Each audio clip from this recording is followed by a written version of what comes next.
Why do men and women cheat? मान लीजिए किसी इंसान को पार्टनर सच में गलत मिल गया, जो मैनिपुलेटर है, एब्यूजिव है, नहीं अच्छा है। अब उसको जीवन में खुशी मिलनी चाहिए कि नहीं मिलनी चाहिए? मिलने से पर वो तो कह रहा है कि मुझे पार्टनर इतना बुरा मिल गया तो मैं कैसे खुश रहूँ। तब इसका क्या करें? क्या करें? मैं एक साइकोलॉजिस्ट के साथ बात कर रहा था अभी लास्ट कुछ पॉडकास्ट पहले ही। वो बता रही थी कि एक लड़के ने पॉर्न देख लिया जिसमें with sex with sisters cousin वाला चीज़ जो होती है ना, वो देख लिया और वो उसको सेक्सुअल फैंटेसीज अपने घर वालों के लिए आने लग गई पॉर्न तो देखने की वजह से। ये मामले तो हमारे पास रोज आते हैं और लोग एक्सप्लोर करना चाहते हैं। लोग एक दूसरे को कन्विंस भी कर लेते हैं अपने पार्टनर्स को कि अपने को ये करना है, वो करना है। जैसे एग्जाम्पल कुछ दे सकते हो? जैसे कि लोगों को अपनी सेक्सुअल फैंटेसीज एक्सप्लोर करनी है, किसी तीसरे व्यक्ति को इन्वॉल्व करना है साथ में। ये तो वेस्टर्न मूवीज में देखा मैंने। नहीं, ये होता सब है सर? अरे ये सब इंडिया के हर शहर में होता है। सच में? हाँ बिल्कुल होता है। कुछ साइंस बता सकते हो नार्सिसिस्ट को आइडेंटिफाई कैसे कर सकते हैं? कई बार हो सकता है हमारे अंदर भी कुछ क्वालिटीज होता है कि हम उसको खत्म कर सके, right? Narcissist this is a disorder. क्या टॉक्सिक बिहेवियर एक्चुअल में क्या होता है? एक्चुअल रेड फ्लैग्स अगर होते हैं तो वो क्या होता है? एक थिन लाइन है जिसको समझना बहुत ज़रूरी है कि सेल्फ लव सेल्फिशनेस ना हो जाए। बहुत लोग ऐसा कर लेते हैं कि उन्होंने खुद को सेंटर में इस कदर रख दिया कि वाइफ से कोई लेना देना नहीं, पेरेंट से कोई लेना देना नहीं। आज के टाइम पे रिलेशनशिप में सबसे मेजर प्रॉब्लम्स क्या है? एक जो सबसे बड़ा प्रॉब्लम है। Hey guys, welcome back to Zeeshan's podcast. आज के जो हमारे गेस्ट है उनका नाम है विकास चौधरी जी, जो पिछले 8 साल से एज अ रिलेशनशिप एक्सपर्ट काम कर रहे हैं इस फील्ड में। He is very passionate about relationship और इमोशनल इंटेलिजेंस में इनकी एक्सपर्टीज़ है, जिसकी हेल्प से वे हेल्प करते हैं लोगों की रिलेशनशिप को स्ट्रॉन्ग बनाने में। इस पॉडकास्ट में हमने कई सारी इंटरेस्टिंग बातें करी है, जैसे कि ये जो मोबाइल फ़ोन हम यूज़ कर रहे हैं, ज़ॉम्बीज़ की तरह यूज़ करते जा रहे हैं, उसका क्या बैड इफेक्ट हो रहा है हमारे ऊपर, या फिर आजकल जो बच्चे यूज़ कर रहे हैं उनके ऊपर क्या इफेक्ट हो रहा है। सेल्फ लव और सेल्फिशनेस के बीच में डिफरेंस क्या है? एक छोटी सी थिन लाइन है, बट वो क्या है जो समझना बहुत ज़रूरी है आगे बढ़ने के लिए लाइफ में। क्यों मर्द और औरतें चीट करती है एक दूसरे को? ये जो वेस्टर्न कल्चर का इन्फ्लुएंस है वो कैसे आज इंडियन कल्चर पर असर डाल रहा है और हम लोग के रिलेशनशिप खराब कर रहा है। अगर आपको भी एक रिलेशनशिप कोच बनना है तो आप इस फील्ड में कैसे घुस सकते हो, कितना पैसा एक्सपेक्ट कर सकते हो, कितना पैसे कमा सकते हो इस फील्ड में, ऐसी कई सारी इंटरेस्टिंग बातें आज के इस पॉडकास्ट में आपको सीखने मिलेगी। इसलिए एंड तक इस वीडियो को जरूर देखना। Now let's start. आज आप 8 साल से काम कर रहे हो, आपने कई सारे सेलिब्रिटीज़ को भी कोच किया है, कई सारे पॉलिटिशियंस को भी आई थिंक कोच किया है, जिनका ऑब्वियस रीजन से हम नाम नहीं ले सकते हैं। बट आप क्या देख रहे हो पैटर्न आज के टाइम पे रिलेशनशिप में? सबसे मेजर प्रॉब्लम्स क्या है? एक जो सबसे बड़ा प्रॉब्लम है, और ना सिर्फ रिलेशनशिप पर, मुझे लगता है कि किसी भी एरिया में है, वो क्या है कि इमोशंस में वो डेप्थ नहीं है। फ्लक्चुएशन बहुत फास्ट हो गया है। मतलब इंसान को 2 दिन में किसी से प्यार हो जाएगा, 2 दिन में नफरत भी हो जाएगी, है ना। थोड़ा सा पैसा कमा लिया तो जाके कोई महंगी चीज़ खरीद के आ जाएगा, और थोड़ा सा कर्जा हो गया तो डिप्रेशन में चले जाएगा, है ना। मतलब गहराई नहीं है। किसी ने 2 दिन रिप्लाई नहीं किया तो छोड़ो, आगे बढ़ो, वैसा है। वो वाली बात नहीं है कि 6-6 महीने वेट ही कर रहे हैं, है ना, कि कभी तो वो आएगी दिवाली पे और देखने को मिलेगी और अगली दिवाली का वेट हो रहा है। ऐसा तो है नहीं। तो पहले क्या होता था कि लोगों के अंदर जो इमोशंस पनपते थे ना, वो स्टे करते थे, वो रहते थे। कि किसी से प्यार हो गया है तो वो 4 साल से उसके बारे में सोच रहा है कि उससे बात करने को मिल जाए। अभी वो फ्लक्चुएशन इतना हो गया है कि सामने वाले ने अगर ठीक से रिप्लाई नहीं किया, उसको ऐसा लगा कि इसने अच्छे से एंटरटेन नहीं किया मुझे, तो इंसान को लगता है कि यार मेरी क्या पड़ी है, मैं क्यों करूँ जब वो ऐसे रिप्लाई दे रहा है। तो इमोशन में फ्लक्चुएशन बहुत फास्ट है, बहुत जल्दी अच्छा लग जाता है, बहुत जल्दी बुरा लग जाता है। तो ये चीज़ों की वजह से क्या है कि 2 लोगों के बीच में जैसे ही थोड़ी बहुत प्रॉब्लम्स होने लगी तो वो छटपटाने लगते हैं। उन्हें ऐसा लगता है जैसे कि हमारा कंफर्ट, हमारी आज़ादी, हमारा सब कुछ छीन रहा है।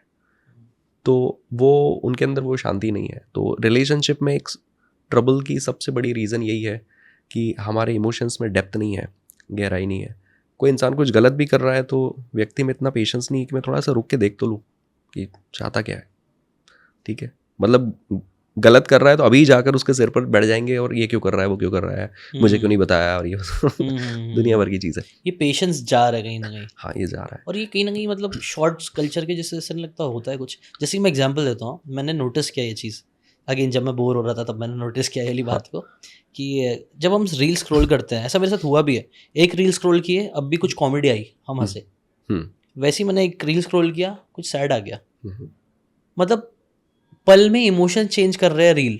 तो हम ऐसे समझ रहे मैं क्या बोल रहा, डेप्थ नहीं आ रही। आपने जो बोला ना वही चीज़ नहीं हो रही, रील की वजह से भी, शॉर्ट्स की वजह से भी। कुछ दिन पहले हमारे भोपाल की डॉक्टर प्रिया हैं, IVF एक्सपर्ट है, उनसे बात कर रहा था।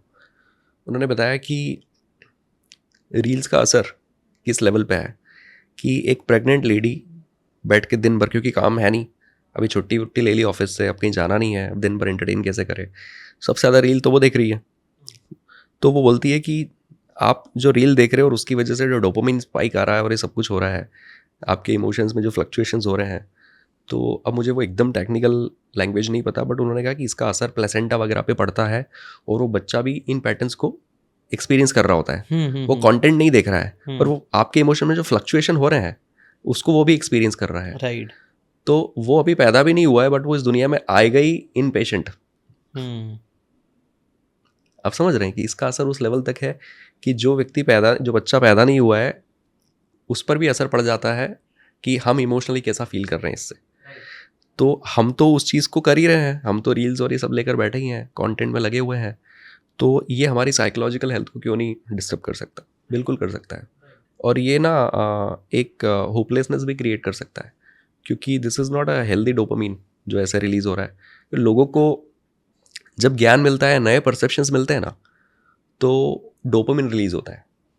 इसलिए कोई व्यक्ति आकर कोई अतरंगी बात बता देगा, तुमको पता है ऐसा होता है, तो सुनने में मज़ा आता है कि क्या बात कर रहा है है ना, डोपामिन रिलीज़ हो रहा है, कुछ नया जानने को मिल रहा है। तो वो नया जानने का कीड़ा लोगों के इस लेवल तक है कि दिन भर रील्स देखना, कंटेंट देखना, पॉडकास्ट देखना, यूट्यूब वीडियोस देखना, उनको ऐसा लग रहा है कि मज़ा आ रहा है। वो ज्ञान काम नहीं आने वाला हमारे, क्योंकि कहते हैं कि ज्ञान जब तक हमारे कैरेक्टर में पेनिट्रेट नहीं करेगा, हमारे चरित्र में नहीं उतरता, तब तक वो हमारे काम का नहीं है। एग्जैक्टली। है ना। पर यह है कि वो ज्ञान आपको एक डिल्यूजन तो पैदा कर रहा है कि आप कुछ अच्छा कर रहे हो, कुछ सीख रहे हो, कुछ प्रोग्रेसिव कर रहे हो। तो दिन भर पॉडकास्ट देखते रहेंगे, जॉब वही 9 to 5 करनी है ना। आप स्पोर्ट्स में जा सकते हो, या फिर आप अपनी कोई हॉबीज़ परस्यू कर सकते हो, या आप सोशलाइज कर सकते हो, लोगों के बीच बैठ सकते हो, आप कुछ लिख सकते हो, कुछ क्रिएटिव कर सकते हो। नहीं बड़े वो फ़ोन लेकर बैठे रहते हैं लोग। राइट। आई थिंक बहुत 3-4 बातें तुमने बहुत इंटरेस्टिंग बात बताई है विकास भाई, जैसे कि एक डेप्थ खत्म होते जा रहा है, और तुमको ये नहीं लग रहा कि जो रील्स के कल्चर के जैसे हम थोड़े इनसेंसिटिव भी होते जा रहा है, क्योंकि एक अचानक से कभी इमोशन इतने फ्लक्चुएट कर रहे हैं कि हम बुरा फील ही नहीं कर पा रहे, जिसके लिए बुरा फील करना चाहिए, जिसके लिए अच्छा फील करना चाहिए वो भी नहीं कर पा रहे, क्योंकि अब भी स्क्रॉल करके दूसरे पे आ गया, कोई दूसरा इमोशन आ गया, वो अगेन डेप्थ नहीं आ रही है। जो स्पिरिचुअल गुरुज है ये लोग हमेशा क्या बोलते हैं कि इनकी बातों में रहता है कि भाई आनंद की प्राप्ति करनी है ना, या जीवन में सुख चाहिए, फन चाहिए, हैप्पीनेस चाहिए, तो वो आप कहाँ ढूंढ रहे हो? तो जब सेरोटोनिन हमारी बॉडी रिलीज़ करती है, एंडोर्फिन बॉडी रिलीज़ करती है, डोपामिन रिलीज़ करती है, ऑक्सीटोसिन बॉडी रिलीज़ करती है, और ये जैसे ही रिलीज़ होता है हमको अच्छा लगता है, हमको आनंदित लगता है, मज़ा आता है। तो ये कैसे रिलीज़ होगा ये हम क्यों नहीं सीख लेते कि मैं क्या करूं कि मेरी बॉडी ये रिलीज़ करे और मुझे अच्छा फील हो विद गुड हैबिट्स, है ना। मतलब अगर आपने आपकी बॉडी की केमिस्ट्री समझ ली, तो इसका मतलब अगर उसको आध्यात्मिक लैंग्वेज में कहेंगे तो यही बात है कि आनंद आपके अंदर ही है, उसको एक्सप्लोर कैसे करना है ये आपने सीख लिया, तो आपको बस मज़ा आ गया, तो आपको भगवान मिल गए है ना। और वो अगर आप नहीं ढूंढ पाए तो आप क्या करोगे कि दूसरों से अपनी खुशियाँ एक्सपेक्ट करोगे कि मुझे आप मेरे आसपास के लोग वो खुश रखें, वो आकर मेरे लिए कुछ ऐसा कर दे कि मेरे अंदर वही केमिकल रिलीज और मैं खुश महसूस करूं, है ना। यानी कि डोपामिन रिलीज करना है तो मैं खुद भी अपने अंदर वो प्रोड्यूस कर सकता हूं। दूसरा कि कोई आकर मुझे एक अच्छी गुड न्यूज़ दे, तो वो कोई आएगा कि नहीं आएगा ये मेरे हाथ में नहीं है। तो मेरी हैप्पीनेस अगर एक्सटर्नल सोर्सेज पर है तो हो सकता है कि महीने के 8 दिन अच्छे निकल रहे हैं और 20 दिन बुरे निकल रहे हैं, बट अगर उसका कंट्रोल मैं अपने हाथ में ले लूँ, मुझे समझ में आ जाए कि ये चीज़ें कैसे रिलीज़ होती है। आप शाम या सुबह की जो मध्य धूप है आप उसमें बैठ जाइए 15-20 मिनट के लिए, आप म्यूज़िक सुन लीजिए 15-20 मिनट के लिए, आप कोल्ड शावर ले लीजिए, आप चॉकलेट खा लीजिए, अपनी पसंद का खाना खा लीजिए, आप अपने दोस्तों के साथ बैठकर मस्ती कर लीजिए, आप पेट्स के साथ या बच्चों के साथ थोड़ी मस्ती कर लीजिए, आप किसी गरीब की या ज़रूरतमंद की जाके मदद कर दीजिए, आप मेडिटेशन कर लीजिए, आप स्पोर्ट्स या एक्सरसाइज या जिमिंग कर लीजिए। ये वो सारी चीज़ें जो ये केमिकल्स रिलीज़ करने में हेल्प करती है, हैप्पी हार्मोन्स। राइट। तो हमको जब पता है कि आज मैं अच्छा नहीं फील कर रहा या मैं थोड़ा सा ऑफ हूँ, मूड ठीक नहीं है, तो आप उस समय क्या डिसीजन लोगे वो इंपॉर्टेंट है। तो उस समय आपके डिसीजन ये होना चाहिए कि यार मुझे जाके दोस्तों से मिलना है ना। तो कई सारे लोग कैसे होते हैं कि अगर आज आप अच्छा नहीं फील कर रहे तो आप उसे बोलोगे कि यार चल मूवी देख के आता, नहीं मेरा मन नहीं है, चल कुछ खा के आते हैं, नहीं मन नहीं है, चल वहाँ चलते हैं, नहीं मन नहीं है, क्रिकेट खेलने चलते हैं, नहीं मन नहीं है। मतलब वो व्यक्ति को पता ही नहीं है कि यही चीज़ें तो मुझे अच्छा फील करा सकती है ना, बट वही नहीं कर रहा, मैं कह रहा हूँ वही नहीं कर रहा हूँ। तो बच्चा पेट में है तो उस समय भी अगर वो लेडी चाहे तो वो अपने को आनंद के स्टेट में रख सकती है, हैप्पीनेस के स्टेट में, ठीक है। तो कुछ अच्छे और कुछ गहरे इमोशंस एक्सपीरियंस कर सकती है और शायद उस बच्चे के कैरेक्टर में भी वो चीज़ हेल्प करेगी। राइट, पर हमको रील्स देखनी है बैठ के। Right, easy way. I think ये हैप्पीनेस हार्मोन का मैंने भी पढ़ा था इसके बारे में, काफ़ी इंटरेस्टिंग चीज़ है। जैसे कि अगर आपको डोपामिन रिलीज करना है तो थोड़े छोटे गोल्स करके गोल्स बनाओ, सेट कर लो और गोल्स को अचीव कर लो। कि जैसे कुछ नहीं, सिर्फ साफ सफाई कर लिया, एक छोटा गोल बना के साफ सफाई करनी कर लिया, या उठ के 3 पुशअप्स करने हैं, वो तो खैर उससे तो एंडोफिन्स भी रिलीज होंगे। से मतलब एंडोफिन्स रिलीज करने के लिए बोलते हैं एक्सरसाइज कर लो। ऑक्सीटोसिन के लिए I think so love feel करना, तो अगर आप अपने दोस्तों के साथ टाइम स्पेंड करो, किसी को हग कर ले रहे हो तो उससे भी, या कुत्ते को खिला रहे हो, बिल्ली को खिला रहे हो, तो उससे भी ऑक्सीटोसिन रिलीज हो जाता है। सेरोटोनिन का आई थिंक ये धूप ले लेना, मेडिटेशन करना, ये सब चीज़ आपके लेवल सही कर देती है। तो ये सब अच्छी हैबिट्स है जो नेचुरल तरीके से आपको वो हैप्पी फील करा सकती है। इससे मतलब एक और क्वेश्चन भी आया था मेरे दिमाग में कि कहीं ना कहीं हम दूसरों पे ये खुशियाँ हम जब खुद अपनी अचीव कर सकते हैं, ऐसे ये हम लोग कई बार ऐसा करते हैं कि इस सामने वाले से खुशी मिलेगी, बोलते हैं ना, रिलेशनशिप में कई बार लोग आते हैं तो डिपेंडेंट हो जाता है अपनी हैप्पीनेस के लिए दूसरों पे। ऐसा होता है, यही ये भी प्रॉब्लम है। होता और है जो ना, हमने बहुत बोले ज़्यादा, ये कि बहुत ज़्यादा। बेटर ये नहीं ऑप्शन होगा कि हम अपनी हैप्पीनेस खुद करना सीखे, खुद से खुद को खुश करना सीखे और दूसरों पे डिपेंड ना हो। तो यहाँ पे जीवन जीने के कुछ और डायनामिक्स भी इंट्रोड्यूस हो जाएंगे अगर हम ये बात कर रहे हैं तो। कि मान लीजिए किसी इंसान को पार्टनर सच में गलत मिल गया, सच में बुरा इंसान मिल गया उसको, जो मैनिपुलेटर है, एब्यूजिव है, नहीं अच्छा है। अब आपको क्या लगता है कि अब उसको ज़िंदगी में खुश रहने का हक है कि नहीं है? अब उसको जीवन में खुशी मिलनी चाहिए कि नहीं मिलनी चाहिए? मिलने चाहिए। पर वो तो कह रहा है कि मुझे पार्टनर इतना बुरा मिल गया तो मैं कैसे खुश रहूँ। तब इसका क्या करें? हाँ, क्या करें? अब इसको कुछ तो सीखना पड़ेगा, कुछ तो है जो इसको करना है ना। तो यहाँ पर उसको डिटैचमेंट थ्योरीज भी समझनी पड़ेगी कि मुझे अपने आप को थोड़ा सा डिटैच भी रखना है चीज़ों से। उसको ये भी समझना पड़ेगा कि अपनी ज़िंदगी के सेंटर में मुझे खुद को रखना पड़ेगा, है ना। और उसको ये भी समझना पड़ेगा कि सेल्फ लव जैसी चीज़ें भी होती है।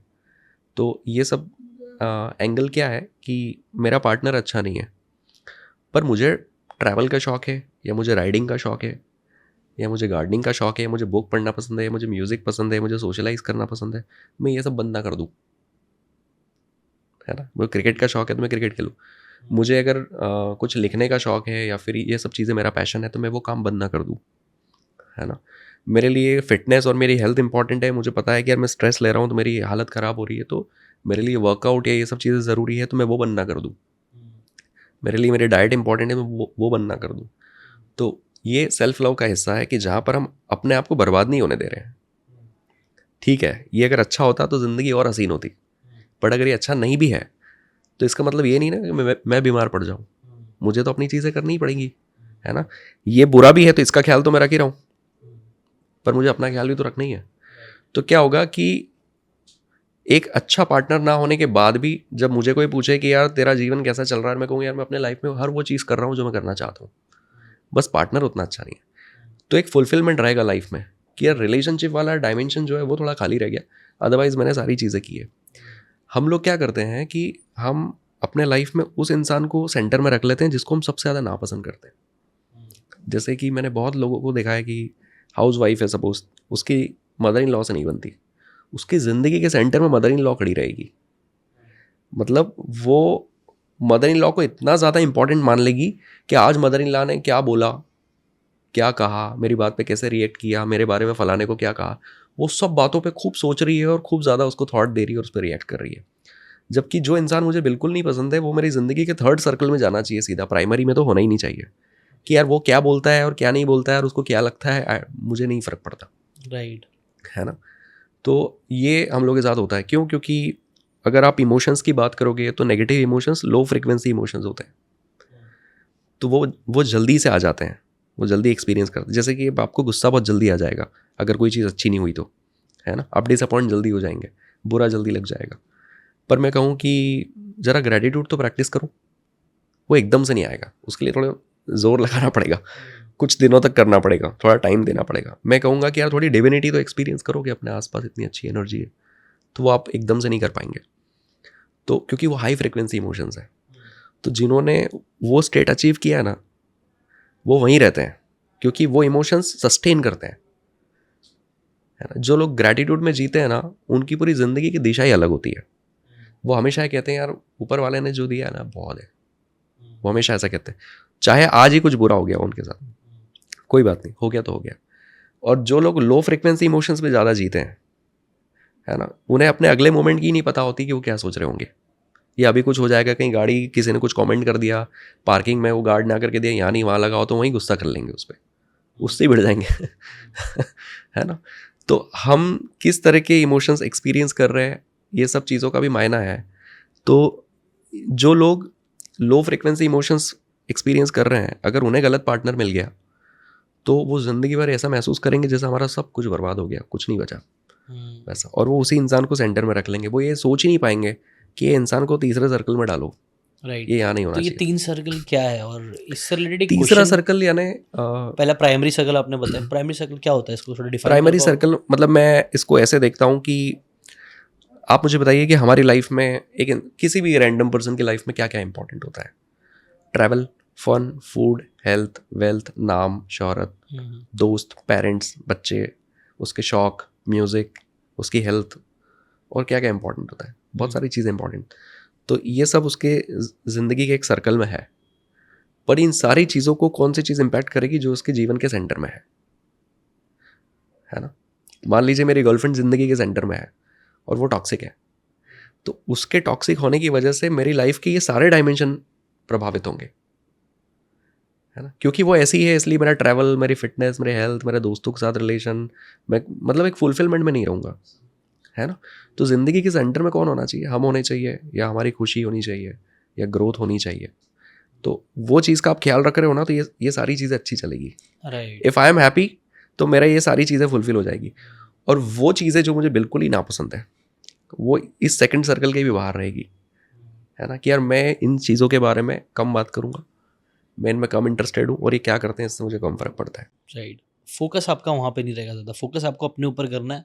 या फिर जैसे जो लोग मेरे को लगता है स्पिरिचुअल होते हैं, वो लोग भगवान को, अल्लाह को ऊपर, वो मिडल पे रखते हैं, हमेशा वो उस एंगल पे उनको लेके सोचते हैं कि उन्होंने भाई एक फिगर ऐसा ले लिया कि यार ये तो डिवाइन फिगर है ना, तो ये तो किसी का बुरा नहीं करते, तो उनको सेंटर में रख दिया, है ना। किसी ने खुद को सेंटर में रख दिया। अब कुछ लोग क्या करते हैं, वहाँ अपने पार्टनर को रख देंगे, पेरेंट्स को रख देंगे, बच्चों को रख देंगे, तो जो उनके लिए भी अच्छा नहीं है, और किसी नहीं रखना ही नहीं चाहिए ना। राइट। हाँ। आज अगर कोई भी चीज़, मान लीजिए मैंने पेरेंट्स को बीच में रख दिया, ज़रूरत क्या है कि बाकी लोग अपने पेरेंट्स से प्यार नहीं करते। मतलब जो सेकंड सर्कल में जितनी भी चीज़ें हैं, उन सब चीज़ों का बराबर ख्याल रखा जाता है, सबको प्यार किया जाता है ना। पर वो सारी चीज़ों को कितना अच्छा ट्रीटमेंट मिलेगा, ये इस बात पर डिपेंड करेगा कि सेंटर में क्या है। और सेंटर में मान लीजिए पेरेंट्स है, और आज मेरे पेरेंट्स से झगड़ा हो गया, या फिर पेरेंट्स ही मुझे दिक्कत दे रहे हैं किसी मामले में, जिंदगी साले तो ये सब डिस्टर्ब होगा उससे वैसा। और मैक्सिमम लोग यही गलती करते हैं। आई थिंक ये जितनी बातें हमने की, उसमें एक क्वेश्चन का आंसर अपना थोड़ा बहुत, एक आंसर तो यही निकल रहा है कि जो कई सारे लोग मुझसे भी पूछते, कई सारे स्टूडेंट मुझसे भी पूछते कि यार टॉक्सिक रिलेशनशिप को कैसे हैंडल करे, टॉक्सिक लोगों के साथ हो तो। और कई बार it's not just about partner, it's about family also. कई बार लोग बोलते हैं कि मेरे घर वाले ही टॉक्सिक है बहुत ज़्यादा, है ना, उनसे बहुत नेगेटिविटी आती है, पॉजिटिव नहीं हो पाता हूँ। तो कहीं ना कहीं उसका सोल्यूशन भी ये है कि आप प्राइमरी सर्कल में अपने आप को रखना स्टार्ट करो rather than them, या और भी इसके कुछ इसमें अलग ना, variation है? इसमें एक थिन लाइन है जिसको समझना बहुत ज़रूरी है, कि सेल्फ लव सेल्फिशनेस ना हो जाए। हाँ। है ना, क्योंकि बहुत लोग ऐसा कर लेते हैं हम्म। कि उन्होंने खुद को सेंटर में इस कदर रख दिया कि वाइफ से कोई लेना देना नहीं, पेरेंट से कोई लेना देना नहीं, वो नहीं अपना मतलब है ना। सेल्फ लव का मतलब ये है कि ज़िंदगी में आज मेरा रिलेशनशिप ठीक नहीं चल रहा है, तो इसका मतलब ये नहीं कि अब मेरी वाइफ क्या चाहती है और क्या नहीं चाहती सब भाड़ में जाए, है ना। मुझे अपने रिलेशनशिप पर तो काम करना है, उसको तो ठीक करना है, उस डायरेक्शन में तो मुझे एफर्ट्स डालनी है। पर एट द सेम टाइम मुझे ये भी देखना है कि बाकी चीज़ें जो मेरे लाइफ में इंपॉर्टेंट है वो चल रही कि नहीं चल रही, मैं बस उसी पर फोकस ना हो जाऊँ कि बस उसी में लगा हुआ हूँ वैसा। तो कोलैबोरेटिव अप्रोच होती है सेल्फ लव में। सेल्फ लव यानी कि मैं अपने लिए तो अच्छा करूँगा, पर मेरे आसपास वालों का बुरा नहीं होने दूंगा, उनका भी ख्याल रखूँगा। राइट। और सेल्फिशनेस में क्या होता है कि मैं अपने आसपास वालों को एक्सप्लॉइट करने के लिए भी रेडी हूँ, खुद की खुशी के लिए, सिर्फ खुद के लिए। हाँ। आई थिंक वही थोड़ा नार्सिसिज्म की तरफ भी चले जा रहा है, वही चीज़। हाँ जब होता आप है ना। सिर्फ हर चीज़ अपने लिए सोच रहे हो ना, नार्सिसिस्ट नार्सिसिस्ट में मतलब ऐसा हो गया कि एक तो सेल्फिश हो गया, उसके ऊपर आ गया ऑब्सेसिव और फिर नार्सिसिस्ट आ गया कि ऐसा व्यक्ति जिसको मुझे कैसा फील हो रहा है इसके अलावा कुछ नहीं दिखता, मुझे कैसा लग रहा है, मुझे कैसा फील हुआ, मुझे तुमने क्या कहा, मैं कैसे रहूँगा, मैं क्या करूँगा, वो मैं के बाहर नहीं है। कुछ साइंस बता सकते हो नार्सिसिस्ट को आइडेंटिफाई कैसे कर सकते हैं? कई बार हो सकता है हमारे अंदर भी कुछ क्वालिटीज होता है कि हम उसको खत्म कर सके, राइट? नार्सिसिस्ट ये एक this is a disorder, narcissistic personality disorder, NPD होता है। ये इतना कॉमन नहीं है कि 10 में से 2 लोग जो हैं वो नार्सिसिस्ट हैं, इतना कॉमन नहीं है ये। पर आजकल इस वर्ड को इतना ज़्यादा फैशन में लिया है कि हम उठाकर किसी को भी नार्सिसिस्ट बोल देते हैं। हाँ, ये तो नार्सिसिस्ट है। फिर क्या गूगल पे जाके उसके सिम्टम देखते हैं कि नार्सिसिस्ट कैसा होता है, जो खुद की सोचता है, ये करता है, वो तो हाँ ये तो है ही। सब में थोड़ा थोड़ा दिख जाएगा। नार्सिसिस्ट बोलने के पहले ही बहुत सोचना होता है कि नार्सिसिस्ट मतलब ऐसा कि वो अपनी वाइफ के बारे में, बच्चों के बारे में, चीज़ों के बारे में, किसी के बारे में कोई लेना देना नहीं है, किसी से कोई मतलब नहीं है ना। उसको पूरे टाइम इस बात की चिंता है कि मैं क्या फील कर रहा हूँ, मेरा क्या चल रहा है, मेरे साथ क्या, वो उससे बाहर नहीं आ पाते।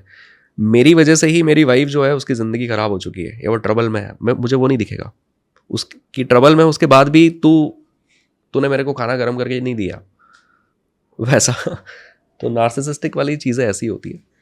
इनको मैं ज़्यादा दिखता है हर आर्ग्यूमेंट में, हर जगह पर ये जीतना चाहते हैं। ये अगर कह रहे हैं कि नहीं इधर से नहीं इधर से जाएंगे, आप बोलोगे कि नहीं वो रास्ता अच्छा नहीं है, ऐसे कैसे अच्छा नहीं है, मैं बताऊँगा हाँ चलेंगे, तो वो जाएगा उधर से, वो उधर से ही जाएगा। इन लोगों को न्यूट्रलाइज करने का एक ही तरीका है कि आप इनको बोलो कि आप कह रहे हो तो सही ही होगा, मतलब आप कह रहे हो यार ये बोलते यार मुझे ना ऐसा लगता है, हाँ तो फिर ऐसा लगता है तो ऐसे ही होगा। मतलब आप इनसे बहस मत करो, आप इनके साथ आर्ग्यूमेंट मत पढ़िए, क्योंकि ये कन्फर्मेशन बायस्ड का शिकार है। इनका कंक्लूजन ऑलरेडी दिमाग में पहले से सेट है, आपसे पूछे भी नहीं। इनको पता है कि नहीं ये चीज़ तो बुरी है तो बुरी है। अब आप चाहे उसको कह रहे हो कि बुरी नहीं है, तो इससे उनकी राय बदलेगी नहीं, इनकी वही रहने वाली, और ये आपको इसी के लिए कन्विंस करेंगे कि ये ऐसी है, आप जो कह रहे हो वो गलत है। तो फिर आपको क्या कहना पड़ेगा? सही आप बहस करके मतलब एनर्जी वेस्ट होगी। कैसे न्यूट्रलाइज तो करना पड़ेगा ना किसी चीज़ को। आपको पता है कि अगर लड़ झगड़ के या समझा के या बहस करके कुछ सुधारना होता तो हो चुका होता। अब आपको ये समझना पड़ेगा कि आपको जो लगता है वही सही है, आपको जैसे सोचना है सोचो। अच्छा, टॉक्सिक बिहेवियर, मतलब ये टॉक्सिक वर्ड भी आजकल बहुत फैंसी हो गया, जैसे हम बात ही कर रहे थे, नार्सिसिस्ट, ये सब वर्ड्स आजकल ऐसे लोग फेंक रहे हैं, किसी के ऊपर भी फेंक रहे हैं, है ना। ये रेड फ्लैग्स भी बहुत चल रहा है, ये रेड फ्लैग, ये रेड फ्लैग, ये रेड फ्लैग। तो इसके बारे में थोड़ी बात करते हैं कि क्या टॉक्सिक बिहेवियर एक्चुअल में क्या होता है, एक्चुअल रेड फ्लैग्स अगर होते हैं तो वो क्या होता है। Toxic behaviour this is very subjective. पहले तो ऑफकोर्स ये फैंसी हो गया है ना। मतलब लोग तो यार तेरी ये आदत तो बहुत टॉक्सिक है। अरे यार, मतलब हर इंसान के अंदर, मैं आपको एक बात बताता हूँ कि किसी भी रिलेशनशिप में आप जाइए, आप 10 एक्सपेक्टेशन लेके जाएंगे और अगर 5 से 7 एक्सपेक्टेशन फुलफिल हो रही है तो आप दुनिया के बेस्ट रिलेशनशिप में है ना। 10 में से 10 की एक्सपेक्टेशन अगर आप लेके जा रहे हो कि 10 के 10 फुलफिल होनी चाहिए, तो आप टॉक्सिक हो जाओगे। वो टॉक्सिक नहीं है जिसमें कमियां हैं, आप टॉक्सिक हो जाओगे कि आपको सब कुछ परफेक्ट चाहिए, है ना। और दूसरा कि ये व्यक्ति जो है, ये जब देखेगा ना कि इन 10 में से ये 5 ही फुलफिल हो रही है और 5 नहीं हो रही है, तो उन 5 चीज़ों के मामले में वो उसको टॉक्सिक लेबल करेगा कि इस मामले में तो मेरा पार्टनर बहुत टॉक्सिक है, वैसा। तो जो मुझे नहीं चाहिए वो अगर किसी में है तो वो टॉक्सिक हो गया। पर रियलिटी तो ये है कि दुनिया के हर इंसान में कुछ ऐसी चीज़ें हैं जो आपको नहीं चाहिए। तो इसको नॉर्मलाइज करना चाहिए कि भाई हम परफेक्ट नहीं हैं, हमको साथ में रहना है तो हमको नेगोशिएट करना है। आपका बच्चा पैदा हुआ और वो वैसा नहीं निकला पढ़ाई में जैसा आप एक पेरेंट चाहता है, तो क्या दे नेगोशिएट कि यार पढ़ने में अच्छा नहीं तो क्या, वो डांस तो अच्छा करता है ठीक है, तो हम नेगोशिएट करते हैं ना। तो यार मेरा हस्बैंड की ये आदत अच्छी नहीं है तो क्या हुआ, घर तो टाइम पे आते। ये मेरी वाइफ की ये प्रॉब्लम बुरी है तो क्या हुआ, she is loving and caring. तो उसको नेगोशिएट तो करना पड़ेगा ना। पर नहीं, जो अच्छा है वो तो भाड़ में गया, जो बुरा है उस पर ही लगा हुआ है कि तुम ये ठीक क्यों नहीं करती, तुम ये ठीक क्यों नहीं करती, ये ठीक क्यों नहीं करती, और वो सामने वाला कर नहीं पा रहा है ठीक, तो वो टॉक्सिक हो गया। तो मतलब ये भी ऐसा बोल सकते हैं कई बार जो लोग बहुत ज़्यादा टॉक्सिक हो, तुम टॉक्सिक हो बोल रहे हैं, हाँ। हो सकता है आप ही टॉक्सिक हो क्योंकि हाँ। इतनी बार आप टॉक्सिक बोल रहे हो, यही है है ना? दरअसल, जो ज्यादा बोल रहा है ना ये टॉक्सिक है वो टॉक्सिक, टॉक्सिक वो है क्योंकि वो बहुत एक्सपेक्टेशन क्योंकि हर चीज़ में रखता है आपको उसमें। दुनिया इतनी बुरी क्यों लग रही है यार? दुनिया इतनी बुरी थोड़ी ना है कि आपको हर चीज़ में कमियां दिख रही है, तो फिर आपका परसेप्शन गलत है। इस हिसाब से तो आप सही इंसान नहीं हो, क्योंकि आप जिसके भी साथ रहोगे ना आप उसके नाक में दम करोगे ऐसा। तो ये भी रेड फ्लैग है। तो जो भी नेक्स्ट टाइम रेड फ्लैग लिख रहा है ना कमेंट में, आप बोला आप ही रेड फ्लैग हो क्योंकि आप ये पॉइंट नेगेटिवली इतना रेस करो और पॉजिटिव नहीं देख रहे हो। अच्छा, आई थिंक वही फिलोसॉफिकल चीज़ें चली जाती है कि आप कैसे हमेशा देखते हो जिंदगी को, ग्लास फुल ग्लास एम्प्टी। तो जो ग्लास फुल देखने की कोशिश करता है उसे पॉजिटिविटी दिखती भी है, वही ग्रैटिट्यूड, और वो पॉजिटिव डायरेक्शन में जाता रहता है। लेकिन जितना लोग नेगेटिव की तरफ सोचते रहते हैं उतना उधर पे घुसते रहता है। जैसे कि पता है ना आपने लो फ्रीक्वेंसी, ईजी भी होता है जाना और ज़्यादातर वही लोग जाने की कोशिश करते हैं। हमें चाहिए कि हम थोड़ा इस साइड पे आते आते रहे। ये मामला पूरा हमारी जो अभी हम बात कर रहे थे कॉन्शियसनेस वाला, कि एक व्यक्ति, हम में से हर किसी की लाइफ में कुछ ना कुछ प्रॉब्लम चल रहा है और हम में से हर किसी की लाइफ में कुछ ना कुछ अच्छा चल रहा है ना? जैसे 10 चीज़ें हैं जो जीवन में चल रही है मेरे, उसमें फिटनेस भी आ गई, उसमें मेरा करियर भी आ गया, ग्रोथ भी आ गई, उसमें मेरे शौक, मेरी हॉबीज़ ये सब आ गई, उसमें मेरे पेरेंट्स वगैरह आ गए, उसमें मेरे रिलेशंस आ गए, सब कुछ आ गए। अब इन सब चीज़ों में मेरा सिर्फ मेरे पार्टनर वाला जो रिलेशन है वो डिस्टर्ब चल रहा है। तो अगर मैं एक एक्सपैंडेड कॉन्शियसनेस वाला इंसान हूँ जो ग्रैटिट्यूड और डिविनिटी और ये सब एक्सपीरियंस कर रहा है, तो वो क्या बोलेगा कि यार ज़िंदगी में सब कुछ परफेक्ट थोड़ी ना होता है, उतार चढ़ाव तो चलता रहता है, हर चीज़ हर किसी को थोड़ी ना मिलती है। वो ये बोलेगा कि देखो उसकी रिलेशनशिप अच्छी चल रही पर उसको डायबिटीज़ है, शायद उसके लिए इस मोमेंट पे रिलेशनशिप इंपॉर्टेंट नहीं है, वो एक ही चीज़ के लिए प्रे कर रहा है कि मुझे डायबिटीज़ ठीक हो जाए। देखो उसका सब कुछ अच्छा चल रहा है पर उसके बच्चे ड्रग्स लेते हैं, उसका सब कुछ अच्छा चल रहा है पर वो कर्जे में है ना? तो हर किसी की लाइफ में कोई चैलेंज है, तो मेरा चैलेंज ये है, तो इट्स ओके। तो वो क्या करता है, वो बाकी चीज़ों को सेलिब्रेट करता है कि बाकी तो सब अच्छा है ना, आई एम हैप्पी। ये होता है एक्सपैंडेड कॉन्शियसनेस वाला। और जो कॉन्ट्रैक्टेड कॉन्शियसनेस वाला होता है वो क्या करता है कि उसकी लाइफ में भी ये सब चीज़ें हैं और सपोज एक रिलेशनशिप बुरा चल रहा है, तो ये व्यक्ति इन सब चीज़ों को भूल जाएगा, वो सिर्फ रिलेशनशिप को देख रहा है और वो उसी को दुनिया समझ रहा है, उसी को जीवन समझ रहा है, और वो ये बोलना शुरू करेगा कि मेरा तो जीवन खराब हो गया ये इंसान के आगे। राइट, आई थिंक मैं मूवीज़ देखना पसंद करता हूँ, हम लोग, मैं मेरी वाइफ देखते भी है कई बार, बट मुझे लगता है ये मूवीज़ ने भी बहुत उंगली कर दी है रिलेशनशिप में, ऐसा नहीं लगता है? क्योंकि हम जैसे कि वीर ज़ारा मैंने देखा, मुझे बहुत अच्छी लगी, बट वो मूवी में क्या उसने अपने पार्टनर को सब कुछ बना दिया, शाहरुख खान। वीर ज़ारा मुझे पसंद है, फैंस गाली मत देना, मैं देख के भी आया था अभी वापस से, मुझे अच्छी लगी, बट उसने मतलब हर चीज़ छोड़ छाड़ के मोहब्बत ही सब कुछ है। और ये एक नैरेटिव आप देखोगे कंसिस्टेंटली बॉलीवुड मूवीज़ में, मतलब पहले वाली मूवीज़ में ज़्यादा होता था, अब तो कम हो रहा है, कि प्यार ही सब कुछ है और उसके और कुछ भी नहीं है। तो वो ये मतलब हम जो डिस्कस कर रहे थे ना, वो प्राइमरी कहीं ना पार्टनर को बना देते हैं। मूवी ना एक मास इन्फ्लुएंसर होती है। मुझे लगता है कि किसी भी सोसाइटी को शेप करने में सबसे बड़ा जो रोल प्ले करती है वो उस देश का और उस कल्चर का जो सिनेमा होता है, फिल्म्स होती है, सॉन्ग्स भी आई थिंक सो ना, वो, हाँ, वो उसी का हिस्सा है, वो होती है। तो पहले इनिशियली मूवीज़ ने कैसे इम्पैक्ट किया सोसाइटी को, कि आप देखो कि अक्सर मैं ये बात बताता हूँ कि दिल से प्यार करो, दिल से याद करो, दिल से इनवाइट करो। जितने भी अच्छे काम होते हैं कहीं से होते हैं, दिल से होते हैं। और किसी को उसकी औकात याद दिलानी है तो क्या लगाओ, दिमाग किसी की बैंड बजानी है तो दिमाग लगाओ। बॉलीवुड कितना अच्छा सिखाया है। मतलब दिमाग जो है, आप सोचो कि हमने दिमाग को ही नेगेटिव लाइट में डाल दिया, हाँ, विजडम को, जिसके भरोसे हमारा जीवन तय होने वाला है कि कितना अच्छा है कितना बुरा होगा, हमने उसको ही नेगेटिव लाइट में डाल दिया। तो ये फिल्मों, मतलब आप देखिए ना कि बॉयफ्रेंड कह रहा है गर्लफ्रेंड को कि यार तुझे ना वो शहर चले जाना चाहिए, या मुझे ये शहर चले जाना चाहिए अगर करियर में अच्छी अपॉर्चुनिटी मिल रही है तो, है ना? तो वो कह रही है तू ज़्यादा दिमाग मत लगा, है ना, हम लोग कहीं नहीं जाएंगे, साथ में रहेंगे, दिमाग मत लगा तू ज़्यादा। मतलब प्यार मोहब्बत के मामलों में दिमाग नहीं लगाना है ना? मतलब को लगा भी रहा है तो उसको गलत समझा जाएगा कि यार ये तो बहुत ही प्रैक्टिकल इंसान है, मतलब विजडम का यूज़ नहीं करना है। तो ये क्या है, मतलब ये तो बर्बादी लेके आएगी। तो ये तो इंसान को, लड़की को भगा के शादी कराना है तो वो तो वही सीखेगा ना कि यही इंपॉर्टेंट है, यही करना है, विजडम यूज़ नहीं करनी है। और अभी की जो सिनेमा है अब जो चल रहा है ये तो बड़े स्केल पे रिलेशनशिप वाली चीज़ों में बर्बादी लेके आ रहा है, क्योंकि ये जो लाइफस्टाइल दिखा रहा है यहाँ पे तो प्यार है ही नहीं। वहां तो चलो ऐसा था फिर भी 70s के टाइम पे कि कहीं तो अटका हुआ है इंसान, कहीं एक जगह तो है। ये तो बिल्कुल ही अलग चल रहा है। मतलब पिछले कुछ टाइम में जिस तरह का कंटेंट आया कि लोगों को अपनी सेक्सुअल ओरिएंटेशन पे भी क्वेश्चन होने लगे है ना, कि यार मैं भी ऐसा तो नहीं फील करता, वैसा तो नहीं फील करता। हमने मतलब इतनी सब चीज़ें देखना शुरू कर दी है, relationships, affairs, negativity, toxicity, lifestyle, इन सब चीज़ों को जितना हम देख रहे हैं तो बहुत फ्रेजाइल है सब कुछ, बहुत खोखलापन है, सरफेस लेवल पे सब कुछ है।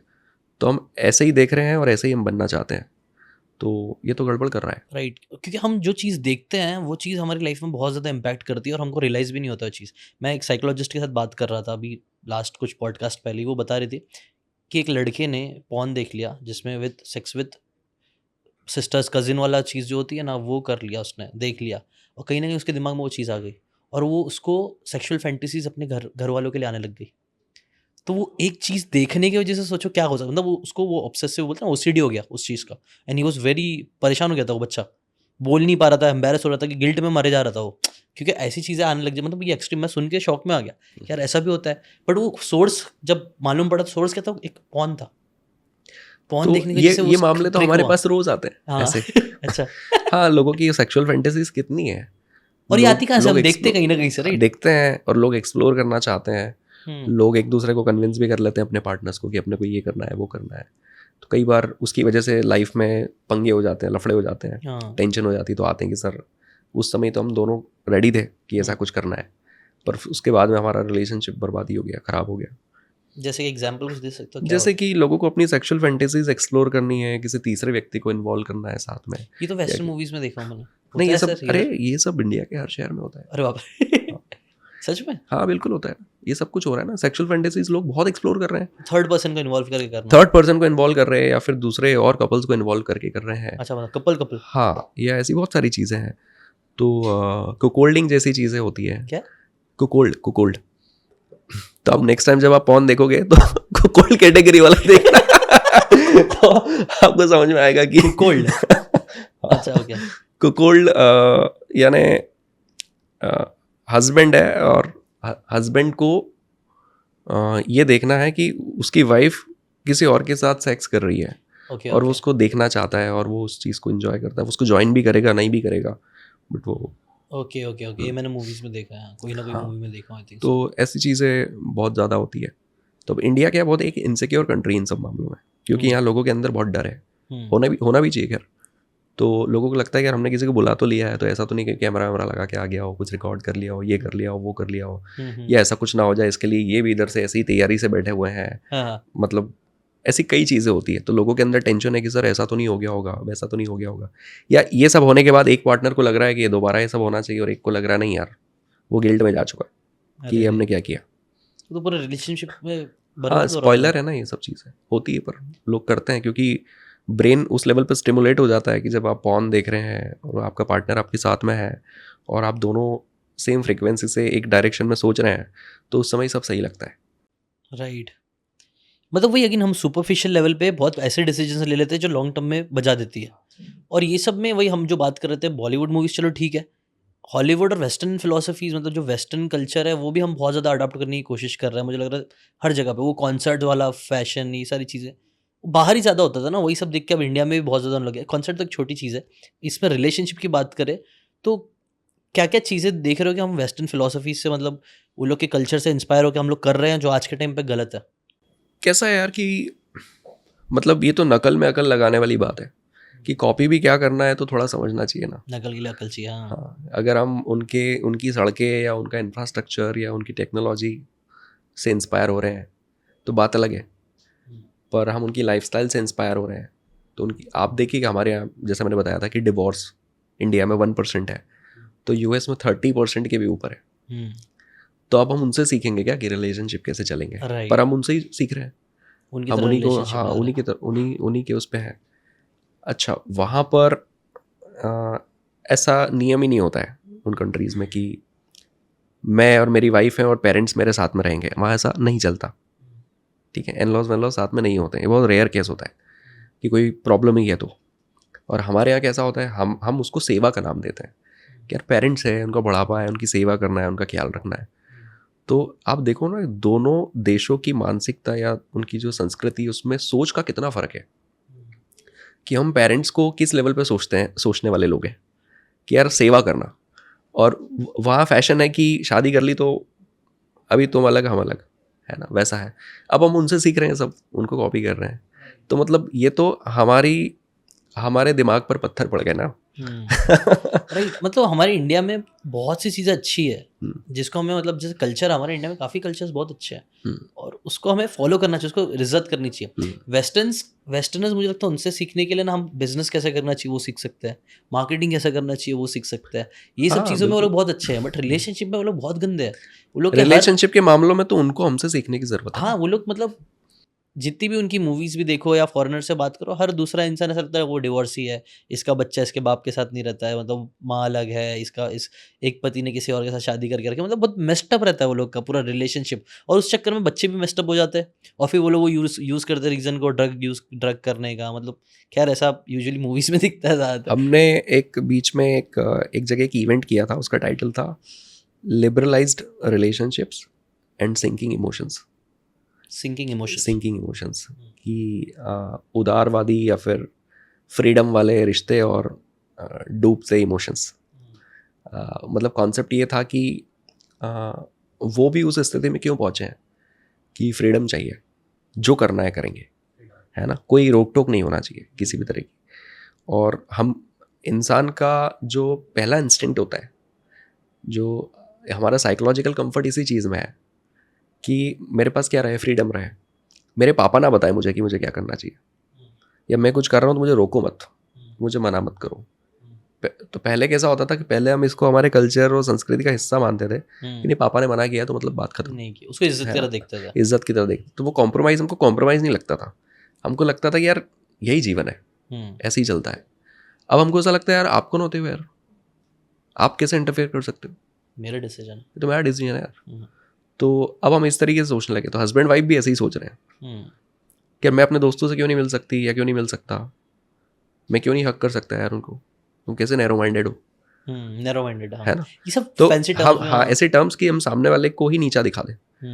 तो फिर उसको तो भी वो guilt क्या है लग कि जाएगी। फिर हमको रुकना कहाँ पर है, मतलब किस पॉइंट पे जाके रुकना है ना। फिर कोई चीज़ रह ही नहीं गई, क्योंकि वो लोग तो फिर 2 कपल्स भी लेके आ रहे हैं, हाँ, फिर हमको वो लोग कपड़े भी तो- ये भी पहनने हैं, वो भी पहनने हैं, ऐसा भी रहना है, वैसा भी रहना है, उन लोग को सबसे शूट भी कॉन्टेक्ट करना है, वीडियोस भी बनाने हैं, सब कुछ करना है। तो- तो हम क्या लिबरलाइजेशन ढूंढ रहे हैं कि यार मुझे ऐसा पार्टनर चाहिए जो रोक टोक ना करे, दिक्कत ना दे। बट तो बेसिकली फिर रिलेशनशिप ही नहीं है ना, हाँ, वही तो मैं कह रहा हूँ कि फिर वो गहराई खत्म हो जाएगी ना। फिर तो बोले तू अपना कर, मैं अपना करते रहूंगा, तो फिर हम वो- फ्री होते होते इस लेवल पे आ गए कि ओपन रिलेशनशिप जैसी चीज़ें हमारे यहाँ आ गई कि हस्बैंड वाइफ एक ही घर में रह रहे हैं, हस्बैंड ने बाहर अफेयर कर लिया है और वाइफ को बोल रहा है कि तुझे भी करना है तो कर, आई डोंट माइंड, हम रहेंगे घर में साथ में, जिम्मेदारी निभाएंगे, बच्चे हैं, सब कुछ है, पर तू तेरी ज़िंदगी जी सकती है, मेरे को कोई दिक्कत नहीं है। तो मतलब 2+2 हो गया है ना, और उसको हमने एक्सेप्ट कर लिया है, ऐसी चीज़ें चल रही है। तो हम एक दूसरे को किसी भी चीज़ के लिए ना रोकें तो ये आज़ादी का जो कॉन्सेप्ट है ना, ये इतना बढ़ता ये हमको ख़त्म कर देगा। अब जो बाहर के लोग हैं, जहाँ की हम बात कर रहे हैं, वहाँ क्या है कि मन किया शादी कर लो, मन किया शादी छोड़ दो, इसके साथ रहना है इसके साथ रह लो, उसके साथ रहना है वहाँ रह लो, ठीक है। ये जो पॉन है सिस्टर के साथ और फलाना, ये पहला विचार किसको आया होगा, ये वही तो लोग हैं। पहले किसने सोचा होगा, वही लोग हैं, है ना। तो आप पॉन में देखोगे तो हर तरह की कैटेगरी है कि एक यंग लड़का है, एक टीनेजर जो है, जो किसी ओल्ड एज वाले के साथ सेक्स में इन्वॉल्व हो रहा है, सब कुछ हो रहा है। तो ये वैरायटी का थॉट कहाँ से आया कि यार ये इसमें मज़ा आ सकता है, ये अलग हो सकता है, ये करना है, वो करना है, मतलब इतनी फ्रीडम की जो ख्याल आ गया ना वो करना है। और वो तो लोग ने पूरी इंडस्ट्री बना के रखी ना, वो लोग तो पैसा कमा रहे हैं बट अच्छा इंडस्ट्री, बट पर्सनल रिलेशनशिप में भी ये है ना कि यार नहीं रहना है तुम्हारे साथ तो डिवोर्स कर लो, किसी और के साथ रह लो, मतलब रोक टोक नहीं होना। तो रिश्ते तो लिबरलाइज्ड हो गए, पर इमोशंस कहाँ रह गए अभी, इमोशंस तो है ही नहीं, गहराई तो है नहीं। इसलिए उन जगहों पर हर गली मोहल्ले में एक साइकेट्रिस्ट भी रहता है, क्योंकि कहने को वो बहुत कंट्रीज एडवांस है और आगे बढ़ गई हैं, पर वहाँ के लोगों की इमोशनल हेल्थ बहुत ख़राब है, राइट, बहुत बुरी स्थिति में। इसीलिए हर लोग- इंसान सेशंस ले रहा है, हर इंसान थेरेपीज ले रहा है। वो लोग के लिए कॉमन है पिल्स खाना, मतलब ऐसे चॉकलेट खाते हैं, चॉकलेट, खैर चॉकलेट भी गलत ही चीज़ है, बट वो लोग ऐसी पिल्स तो खाते ही रहते हैं और प्लस अकेले रहते हैं। हमने कई बार उन लोग के कल्चर में देखा आइसोलेशन है, social isolation is growing like anything. इसीलिए तो कुत्ते बिल्ली वो लोग ज़्यादा पालते हैं, क्योंकि कहीं तो वो सेंस ऑफ अफेक्शन और वो फील हो वही है। और वही हम लोग इंडियंस भी कहीं ना कहीं वही पीछा करने की और कोशिश कर रहे सोशल आइसोलेशन अगर बढ़ेगा, किसी भी सोसाइटी, दुनिया की कोई भी समाज है, वहाँ अगर सोशल आइसोलेशन बढ़ रहा है तो लोगों की इमोशनल इंटेलिजेंस ड्रॉप होगी। एक बच्चा है, उसको आप कभी भी सोशलाइज होने ही मत दीजिए, है ना, और उसको रिलेटिव से मिलाइए मत। उसको ये इस बात से फ़र्क नहीं पड़ेगा कि मेरी भुआ है तो क्या, मौसी है तो क्या। जैसे आप मेट्रोज में भी इधर आप लोग देख ही रहे हो कि बहुत सारे सोसाइटी ऐसी कि यार भुआ से कोई लगाव नहीं है, मौसी से कोई लगाव नहीं, चाची से कोई लगाव नहीं, रिश्तेदार को तो टॉक्सिक ही बोलते हैं हमेशा। टॉक्सिक ही बोलते हैं। क्यों भाई यार, क्या बात कर दी। जबकि ये तो मतलब भुआ तो सबसे ज्यादा लाड़ प्यार करती ये थी। मेरे को ना ये वाली चीज़ मेरे को भी समझ में जमती नहीं है मेरे को। मतलब हम सब ना देखना वीडियोस बनते हैं भर भर के, रिलेटिव्स को गाली देते रहते हैं। आप भी तो किसी के रिलेटिव हो, कभी सोचते नहीं हो क्या? और हमेशा हम रिलेटिव्स को एकदम नेगेटिव तो हम रिलेटिव हैं और हम सोचते हैं, तो हम ये सोचते हैं कि हम उनके यहाँ जाए ही ना और उनको तंग ही ना करें, मतलब हम मिले ही ना। तो यही तो है कि सोशलाइज होना ही कम हो गया ना, आइसोलेट कर दे रहे तुम। हाँ, हम सब सेपरेट हो गए, अकेले हो गए। आइसोलेशन इस हद पे है कि अब लग रहा है कि पेरेंट्स आप भी अलग रहिए और हम भी अलग रहेंगे। ये हम मेरा 4 लोग भी एक घर में नहीं रह पाएंगे। राइट, ये मेरा अब्बा बताते हैं। मतलब जब पहले गाँव में हम जाते थे तो है ना, एक जन जाता था ना तो एक घर पे खाना बनता था, 4 फैमिलीज खाती थी मिल। वो एक प्यार मोहब्बत थी, हमारे यहाँ खुशी होती थी। मैं जिस जगह से बिलोंग करता हूँ ना, हाँ, इंदौर तो मेरा एक होम सिटी है जहाँ पर मैंने पढ़ाई की और अपना काम करता हूँ। इंदौर से 110 किलोमीटर पे मेरा एक गाँव है। हाँ, तो मैं एक बहुत छोटी सी जगह से ही बिलोंग करता हूँ और हमारे यहाँ आज भी होता है ये सब। हाँ, तो वो कितने पावरफुल अच्छा लगता होगा ना, जब जाने भी वहाँ मजा आता होगा, एक बिलोंग सेंस ऑफ बिलोंगिंग लगता है यार, वही जीवन है, मतलब वही खुशियाँ है। लेकिन शहरों में ऐसा नहीं होता। शहरों में तो पड़ोसियों से भी बात करने का टाइम नहीं रहता, एकदम आइसोलेशन में हम जीते हैं। इसी की वजह से तो मैंने कहा ना कि सोशल आइसोलेशन बढ़ेगा तो इमोशनल इंटेलिजेंस ड्रॉप होगा, और इमोशनल इंटेलिजेंस ड्रॉप होगा तो सुसाइड के, डिप्रेशन के, एंग्जाइटी के, सैडनेस के, ड्रग्स के, ये सारे केसेस, इवन क्राइम भी बढ़ेगा। राइट, क्योंकि अब क्या हो रहा है कि आपने जैसे वो सर्कल्स की बात की तो वापस से वो आ गया कि हमने अपना सर्कल इतना छोटा रखा है, कुछ ही लोगों को सिर्फ फोकस कर रहे हैं, वही है। हाँ, वो अपना होराइजन हमने बढ़ाया नहीं दूसरे भी होते हैं इधर पे, ये भी इश्यूज है, इनको कैसे हैंडल करते हैं, उन्होंने कुछ बुरा बोल दिया तो कैसे बात कर सकते हैं, कैसे बुरा नहीं बांटना है। वही है आपके लिए बच्चा है सिर्फ आपका पति या फिर आपके कुछ लोग, आप उन पे ही पूरा फोकस डाल रहे हो, वो एक भी गलती कर रहे हो तो आप पूरे हिल जा रहे हो। तो ये एक बात है जो अक्सर मैं बताता हूँ कि जैसे हम 30-40 लोगों के परिवार भी होते थे एक टाइम पर, तो लगता था कि यार वो जो बच्चा है ना, वो कोई ऐसा कुछ नहीं है कि वो सफ़र कर रहे हैं। ऑफ कोर्स उन सब के पेरेंट्स की इच्छा है कि उसको अच्छे स्कूल में डालें, सब कुछ करें, पर वहाँ पे सब लोग मिलजुल के रह रहे हैं। एक फादर फिगर है, एक हेड है फैमिली में जो सबका ख्याल रख रहा है, जो एक यूनिफॉर्मिटी, एक सेम डिसिप्लिन मेंटेन रख रहा है। हमको लगा नहीं यार, यहाँ तो जिंदगियाँ कॉम्प्रोमाइज़ हो रही है, तो ये परिवार को अलग अलग करो, है ना। तो दादा को बोला कि भैया आपके 4 बेटे हैं तो चारों को सेपरेट करो। तो फिर क्या हुआ कि 5-7 लोगों का परिवार हो गया, जिसमें मम्मी पापा हैं, दादा दादी हैं, बच्चे हैं। फिर लगा कि और छोटा करो, तो फिर अब मम्मी पापा और 2 बच्चे हैं। फिर लगा और छोटा करो, तो एक ही बच्चा है।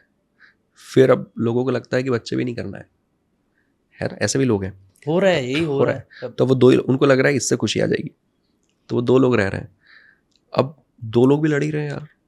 अब उनको लग रहा है कि अब लोग ऐसे हैं जो कह रहे हैं कि यार शादी ही नहीं करनी, उनको लग रहा है उससे खुशी मिल जाएगी, है ना। तो फिर क्या करना है, तो लिव इन में रहो, जब तक है तब तक ठीक है, नहीं तो खत्म। तो लिव इन में भी खुश नहीं है, वहां पर भी ब्रेकअप हो रहे हैं। अब फिर बात आती है कि यार तुम एक काम करो, तुम अकेले ही रह लो, पर अकेलापन तो खाने दौड़ रहा है, और फिर अकेलापन रहेगा, फिर करो सुसाइड। अकेलापन तो बिल्कुल ही बर्दाश्त नहीं हो रहा है। तो इसका क्या मतलब है कि आपने हमेशा प्रॉब्लम बाहर ढूंढी। क्या ये लोग हैं इसलिए मज़ा नहीं आ रहा है तो उनको कट ऑफ करो, मम्मी पापा इसलिए मज़ा नहीं आ रहा है तो उनको कट ऑफ करो, बच्चे इसलिए मज़ा नहीं आ रहा तो कट ऑफ। तो ये कट ऑफ करके शायद खुशी मिल जाएगी, पर ऐसा तो हुआ ही नहीं, है ना। ये लोग समझ नहीं पाते। मतलब परेशानी हमारे अंदर थी, हम बाहर ही ढूंढते रह गए। खुश रहने वाला इंसान अकेले भी खुश रहेगा, 50 लोगों के साथ भी खुश रहेगा। अरे अगर देखने जाएंगे ना तो कोई भी इस बात को मना नहीं करेगा कि पुराने टाइम में जब जॉइंट फैमिलीज हुआ करती थी उसकी बात अलग थी। वैसा उस समय एक सेंस ऑफ फुलफिलमेंट रहता था।